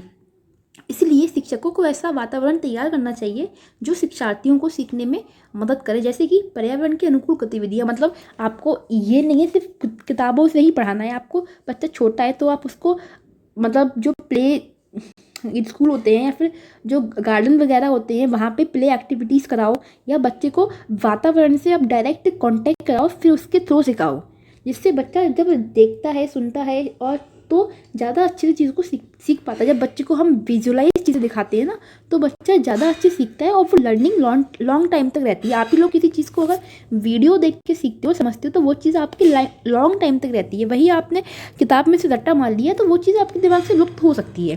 तो कुल मिला के देखो, कुछ मोटी मोटी बातें हैं जो पूरी पेडागोजी में अप्लाई होती हैं। टीचर का रोल क्या है, सब में एक जैसा ही आता है, बस हल्का फुल्का डिफरेंस आता है अकॉर्डिंग द थ्योरीज। तो वैसे भी जो बिहेवियरिस्ट हैं वो हमारे किस पे बेस्ड हैं कि स्टिमुलस रिस्पॉन्स, उद्दीपक अनुक्रिया का जो संबंध है उन्हीं सब चीज़ों के अराउंड व्यवहारवादी बातें करते हैं कि आप बच्चे को क्या करो, कोई ऐसे स्टिमुलस से मतलब स्टिमुलस उसके सामने लेकर और बच्चा उस पर क्या करता है, रिस्पॉन्स देता है, फिर क्या होगा, लर्निंग होगी। अब चाहे उसके लिए आप डिलेड मेथड का यूज़ करो या कोई भी चीज़ का यूज़ करो, तो आपको क्या करना है, टीचर का फर्ज है कि ऐसा इन्वायरमेंट क्रिएट करना है जहाँ बच्चा एक्टिविटीज़ करके अपनी कोई भी जो लर्निंग है उसको सीख सके और ज़्यादा से ज़्यादा इन्वॉल्व हो सके। दूसरा बच्चों हमारा आता है यहाँ पे कि knowledge of result and use of positive reinforcement. Teacher को कभी भी नेगेटिव शब्द नहीं बोलने चाहिए, इसीलिए हमने यहाँ पे वर्ड यूज़ किया है पॉजिटिव रिइंफोर्समेंट, क्योंकि हमने पढ़ा है कि जो रिइंफोर्समेंट होता है दो टाइप का होता है, एक होता है पॉजिटिव, एक होता है नेगेटिव। पॉजिटिव वाला अच्छा होता है, नेगेटिव वाला बुरा होता है। देखो, जो भी मतलब परिणाम है, जो भी रिजल्ट आता है, बच्चे से अगर टीचर ने कोई क्वेश्चन किया और बच्चे ने अगर उस क्वेश्चन का राइट आंसर नहीं दिया, तो एज अ गुड टीचर की रिस्पॉन्सिबिलिटी कि उसका जो रॉन्ग आंसर है उसको सही से एज अ एक्यूरेट रीज़न के साथ में उसको राइट करे, बिना उसको जलील किए। बच्चे को ह्यूमिलिएट फील नहीं कराना है। अगर आप बच्चे को ह्यूमिलिएट फील करा रहे हो तो आप नेगेटिव इन्फोर्समेंट का यूज़ कर रहे हो। वहीं आप बच्चे की जो रॉन्ग नॉलेज है उसको करेक्ट करते हो, तो वो हमारा पॉजिटिव इन्फोर्समेंट में आता है कि आपने तमीज़ से, कायदे से बच्चे को समझा दिया कि बेटा इस क्वेश्चन का आंसर इस तरीके से ये होता है, और बच्चा भी समझ गया। तो कभी भी एकदम से आपको निगेटिव शब्दावली का उपयोग करना नहीं है बच्चे के लिए। तो ये कुछ मोटी मोटी बातें जब याद रखिए, आपको टीचर को ऐसा टीचर देखना है, ऐसा फैसिलिटेटर देखना है, क्योंकि एनसीएफ 2005 हमारा यही कहता है टीचर क्या है, एक फैसिलिटेटर है, और बच्चा क्या है, चाइल्ड सेंटर हमारी क्या एजुकेशन है। बच्चा शिक्षा में मुख्य भूमिका में होता है। तो बच्चे के लिए जो अच्छा, जितना अच्छा हम कर सकते हैं उतना हमें करना है अकॉर्डिंग दी बुक्स। वो अलग बात है, रियल में कुछ और ही होता है। देखो, फिर हमारा आता है मिनिमम डिले इन दिन इन्फोर्समेंट। मतलब अगर आपने दिन इन्फोर्समेंट में डिले कर दिया तो ये जो लर्निंग का प्रोसेस है उसको भी डिले करता है। मतलब कि बच्चा है रोज़ अच्छा काम करता है, लेकिन फिर भी आप उससे एक भी गुड, वेरी गुड, शाबाश जैसे कोई शब्द यूज़ ही नहीं करते हो। आप सोचते हो, मतलब होते हैं ना जो पुराने टाइम के टीचर्स होते हैं बड़े पैसिव होते हैं, वो मतलब आज के टाइम के जो टीचर्स होते हैं उनकी तरह इतने ज़्यादा फ्रेंडली बोलूँ या फिर मतलब इतने अच्छे से शायद ट्रीट नहीं करते जितना आज के टाइम के जो नए लर्नर्स हैं, नए टीचर्स हैं, वो करते हैं। तो वो क्या करते हैं कि मतलब बच्चा अच्छा काम करता है फिर भी कभी उससे एक अच्छा शब्द नहीं बोलना। अगर आप दिन इन्फोर्समेंट में देरी करते हो ना, तो उससे बच्चे की जो लर्निंग है वो इफेक्टिव होती है। बच्चा भी क्या सोचता है कि यार मैं अच्छा करूँ, अगर मैं टीचर को डेली स्कूल आके गुड मॉर्निंग बोलता हूँ फिर भी ये कुछ नहीं करती हैं, बाकी बच्चे नहीं बोलते हैं। एक बच्चा आपको आके डेली विश करता है, लेकिन आप फिर भी उसको मरे हुए एक्सप्रेशन में मतलब बात कर रहे हो।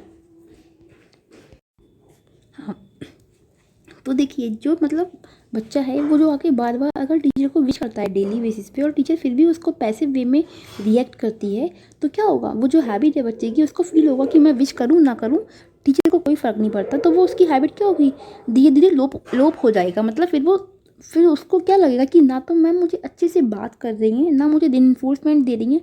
दिन इन्फोर्समेंट मतलब ये नहीं कि आप पैसे दो, टोकन दो, कुछ भी दो, आप दो शब्द अच्छे वे में बोल दो तो वो भी आपका एक इन्फोर्समेंट का वर्क करता है। तो बच्चे की जो हैबिट होगी ना अच्छी वाली, वो यहाँ पे डिक्रीज हो जाएगी। फिर तो लर्निंग का क्या होगा, लोप हो सकता है। अगर जो इन्फोर्समेंट है उसमें डिले होगा तो जो लर्निंग है उसका लोप हो जाएगा। फिर हमारा तीसरा आता है कि elaboration of complex behaviour by dividing learning into a series of small steps. मतलब कि जो सीखने के लिए हम क्या करें, छोटे छोटे स्टेप में जो नॉलेज है उसको बांट लें और फिर बच्चे को डिलीवर करें। सही बात है। अब आप एक साथ तो जाके सारा टॉपिक एक बार में नहीं पढ़ा सकते। आप क्या करते हो, हल्का हल्का थोड़ा थोड़ा टॉपिक पढ़ाते हो जिससे कि बच्चे को अच्छे से समझ में आ जाए और वो चीज़ वो अच्छे से मतलब अपनी लाइफ में यूज़ कर सकें। तो इसको हम ये भी बोलते हैं, वैसे इस वाले जो मेथड को बोलते हैं अंश से पूर्ण की ओर। आपने पढ़ा होगा अगर अंश से पूर्ण की ओर, ये भी इसको कहा जाता है। तो क्या करना है, आपको बच्चों को इन्फॉर्मेशन छोटे छोटे फॉर्म में देनी है, और फिर जब बच्चा छोटे छोटे फॉर्म में इंफॉर्मेशन लेने का आदी हो जाएगा, फिर आप उसको बड़ी बड़ी चीज़ें करा सकते हो। जैसे आपका इंडक्टिव मेथड हो गया, जो इसी का एग्जाम्पल है। फिर हमारा बच्चों नेक्स्ट आता है, the role of teacher become very very crucial in deciding what changes of behavior the learner should display when they learn, and in teaching in such a way that learners can attain those behavioral changes। मतलब जो teacher का role है वो है कि शिक्षार्थियों को सीखने के दौरान व्यवहार में कौन से परिवर्तन प्रदर्शित करने चाहिए, और इस तरह से शिक्षण में शिक्षकों की भूमिका बहुत महत्वपूर्ण है, क्योंकि शिक्षार्थी उन व्यवहारिक परिवर्तनों को प्राप्त कर सकें। जो टीचर है वो खुद को किस तरीके से पेश करती है, टीचर का बिहेवियर है क्लास में बच्चों के प्रति या अदर टीचर्स के प्रति किस तरीके का है, या फिर बाकी जो स्कूल मेंबर्स हैं, तो बच्चे क्या करते हैं, उसी बिहेवियर को अडॉप्ट करते हैं और कुछ वैसा ही बनने का ट्राई करते हैं। जैसे हमारा मॉडलिंग होता है ना, जो मॉडलिंग की टर्म थी हमारी बंडूया की, वो क्या कहती है कि आप जिसको अपना आदर्श मानते हो उसकी तरह बनने की कोशिश करते हो। अगर आपने बॉलीवुड के कुछ हीरोज़ देख लिए तो आप सोचो कि वैसी जो हेयर स्टाइल है, वैसे कपड़े पहनूँ, वैसा बन जाऊँ। तो इस तरीके का कि जो रोल है टीचर का वो क्या है, यहाँ पे बहुत क्रूशियल होता है डिसाइड करने में कि उसको बिहेवियर में किस तरीके से खुद को पेश करना है। अगर वो बच्चा देख रहा है कि टीचर ही क्या है, मतलब टीचर ऐसा टीचर वे में पेश नहीं होती है, मतलब मैं ये नहीं कह रही कि टीचर के पास फ्रीडम नहीं होती, वो टीचर को टीचर वे में पेश होना चाहिए शालीनता के साथ में। अगर टीचर शालीनता के साथ में नहीं आती हैं तो बच्चे क्या है, वही सब असभ्यता सीखेंगे। तो यहाँ पे कुछ उस सेंस में बातें हो रही हैं। फिर हमारा बच्चों आता है, देखो ये कुछ कीवर्ड है मैंने जिसमें सब लिख दिया है कि ऑब्जर्वेबल बिहेवियर की बात होती है। यहाँ पे हमने पढ़ा था कि बच्चा क्या करता है, जो भी उसके आसपास की घटनाएं घटती हैं उन सबको ऑब्जर्व करता है और उसी को अपनी लाइफ में फिर अडेप्ट करता है, वैसा ही बनने की कोशिश करता है। अब ये डिपेंड पेरेंट्स पे करता है, फैमिली पे करता है, टीचर्स पे करता है, स्कूल जो स्कूल का जो एटमॉस्फेयर है, जो स्कूल का एनवायरनमेंट है, इसलिए उन्हें इस तरीके से क्रिएट करना चाहिए कि बच्चा ज़्यादा से ज़्यादा लर्निंग पॉजिटिव वे में कर सके, निगेटिव वे में नहीं, क्योंकि निगेटिव वे में तो बहुत सारे तरीक़ों से ऑटोमेटिकली हो ही जाती है। फिर आता है इंस्ट्रूमेंटल एड्स, यानी कि जैसे हमारे जो इलेक्ट्रॉनिक गैजेट्स होते हैं, आप बच्चे को वो दे सकते हो, उसके थ्रू लर्निंग करा सकते हो अच्छे तरीके से। जैसे आपकी जो प्रोजेक्टर मेथड होता है ना, वो भी इसमें अच्छा एग्जाम्पल है, क्योंकि बच्चा जब बच्चा विजुअलाइज वे में चीज़ों को देखता है और सुनता है, समझता है, तो वो लंबे टाइम तक उसको दिमाग में रहता है। बहुत सारे वे होते हैं इंस्ट्रूमेंटल में, आप मतलब बच्चा बस एक्टिव हो, जहाँ पे जितना ज़्यादा बच्चा एक्टिव होगा लर्निंग उतनी स्ट्रांग होगी, जहाँ बच्चा पैसिव होगा वहाँ लर्निंग उतनी वीक होगी। सिंपल सी बात है। फीडबैक देना इंपॉर्टेंट है। अगर बच्चा कुछ अच्छा बता रहा है, आपकी किसी बात का अच्छा जवाब दे रहा है, तो आप एज अ टीचर आपका रोल बनता है कि आप बच्चे को अच्छा फीडबैक दो, और मतलब कि जिससे बाकी बच्चे भी उससे इंस्पायर हो और वो भी ट्राई करें कि मैं भी इस बच्चे की तरह बाकी क्वेश्चंस के आंसर दूंगा, और कोशिश करें बाकी बच्चे भी आंसर देने की। वरना क्लास में क्या होता है, बच्चे हेजिटेट इतना होते हैं कि मतलब उन्हें आता होगा फिर भी वो बोलना नहीं चाहेंगे। तो ये वाला एटमॉस्फेयर क्रिएट ना हो क्लास में। टीचर और स्टूडेंट का इंटरेक्शन अच्छा होना चाहिए क्लासरूम लर्निंग को सक्सेसफुल बनाने के लिए। फिर आता है रिइंफोर्समेंट। इसके बारे में हमने चर्चा हो रही है कि जब भी बच्चा कुछ अच्छा काम करता है, आप उसके साथ में कुछ पॉजिटिव वर्ड्स बोल सकते हो, या फिर कुछ अच्छा मतलब टर्मिनोलॉजी यूज़ करो कि उसको मोटिवेशन मिले इस काम को और अच्छा करने की। ना कि ये कि आप बच्चा कुछ भी अच्छा करता है, आपको कुछ फ़र्क नहीं पड़ता, आप एकदम पैसिव एजेंसी की तरह बने रहते हो। तो वो वाली हरकतें नहीं करनी चाहिए। फिर इंडिविजुअल इंस्ट्रक्शन। अब हम टीचर को पता होना चाहिए कि क्लास में सभी बच्चे सेम IQ के नहीं होते, हर बच्चे की नीड्स अलग होती हैं। कुछ बच्चों को चीज़ें जल्दी समझ में आती हैं, कुछ बच्चों को टाइम लगता है। तो हर बच्चे की नीड के अकॉर्डिंग टीचर को जो क्लास का सिलेबस है या फिर जो क्लासरूम का मैनेजमेंट है उस अकॉर्डिंग रखना चाहिए। जो बच्चे जिन चीज़ों को जल्दी सीख लेते हैं उनके लिए क्या करना चाहिए, कुछ ऐसे टास्क क्रिएट करना चाहिए कि वो बच्चे भी क्लास में बोर ना हों।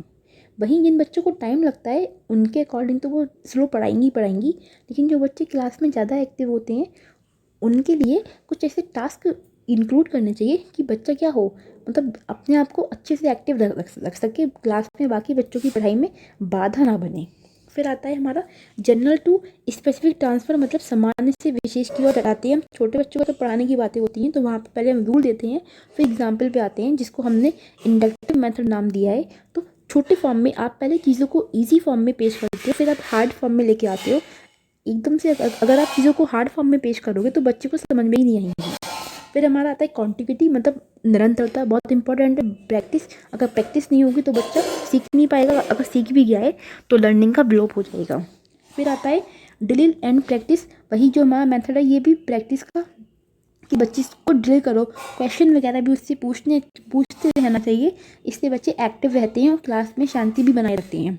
अगर टीचर से पढ़ा रहा है और क्लास में क्वेश्चन नहीं पूछ रहा तो क्या होगा, बच्चे पीछे, अगर टीचर देखता ही नहीं कि पीछे दो बच्चे बैठ के फ़ोन चला रहे हैं या फिर लंच खा रहे हैं या फिर बातें कर रहे हैं, तो इससे क्लास का जो एनवायरनमेंट है वो ख़राब होता है और जो लर्निंग है वो उतनी मतलब पर्पसफुल हो नहीं पाती जितनी होनी चाहिए। इसलिए टीचर को क्या करना चाहिए, क्लास में बच्चों को एक्टिव रखने के लिए ड्रिल मेथड का यूज़ कर सकते हैं हम, या फिर क्वेश्चन आंसर्स वगैरह पूछ सकते हैं। बच्चों को प्रैक्टिस कराएं बार बार, जिससे बच्चे किसी भी लर्निंग को भूले ना। आप ही लोग अगर मैथ्स के जो कोई भी एक्सरसाइज हो गई उसको अगर एक महीने तक प्रैक्टिस नहीं करोगे तो आप भूल जाओगे। कोई भी हैबिट होती है, अगर वो प्रैक्टिस में नहीं रहती है तो उसका ब्लॉक होता है। तो वही वाली बात है यहाँ पे। फिर आता है टेलिंग मेथड्स, मतलब आप जो बताने वाली विधियाँ होती हैं उनके थ्रू भी समझा सकते हो, विजुअल मेथड का यूज़ कर सकते हो, एक्टिविटी भी करा सकते हो। बहुत सारे तरीके हैं, इसको बहुत जनरल बातें हैं कि आपको बच्चे को एक्टिव रखना है। जितना ज़्यादा बच्चा एक्टिव होगा, बच्चा करके सीख रहा होगा, बच्चा उतनी अच्छी लर्निंग गेन करेगा। और जहाँ बच्चा पैसिव होगा वहाँ लर्निंग बेकार होती है। बच्चे को एक्टिव रखना है, बच्चे की जो नीड्स हैं उनका ध्यान रखना है। स्कूल का जो इन्वायरमेंट है वो रिच होना चाहिए, बच्चा जिससे कि अच्छे से पढ़ाई में मन लगा सके। और स्कूल में डिसिप्लिन होना चाहिए, लेकिन ज़्यादा डिसिप्लिन भी नहीं होना चाहिए, मतलब फ्लेक्सिबिलिटी होनी चाहिए नीड के अकॉर्डिंग।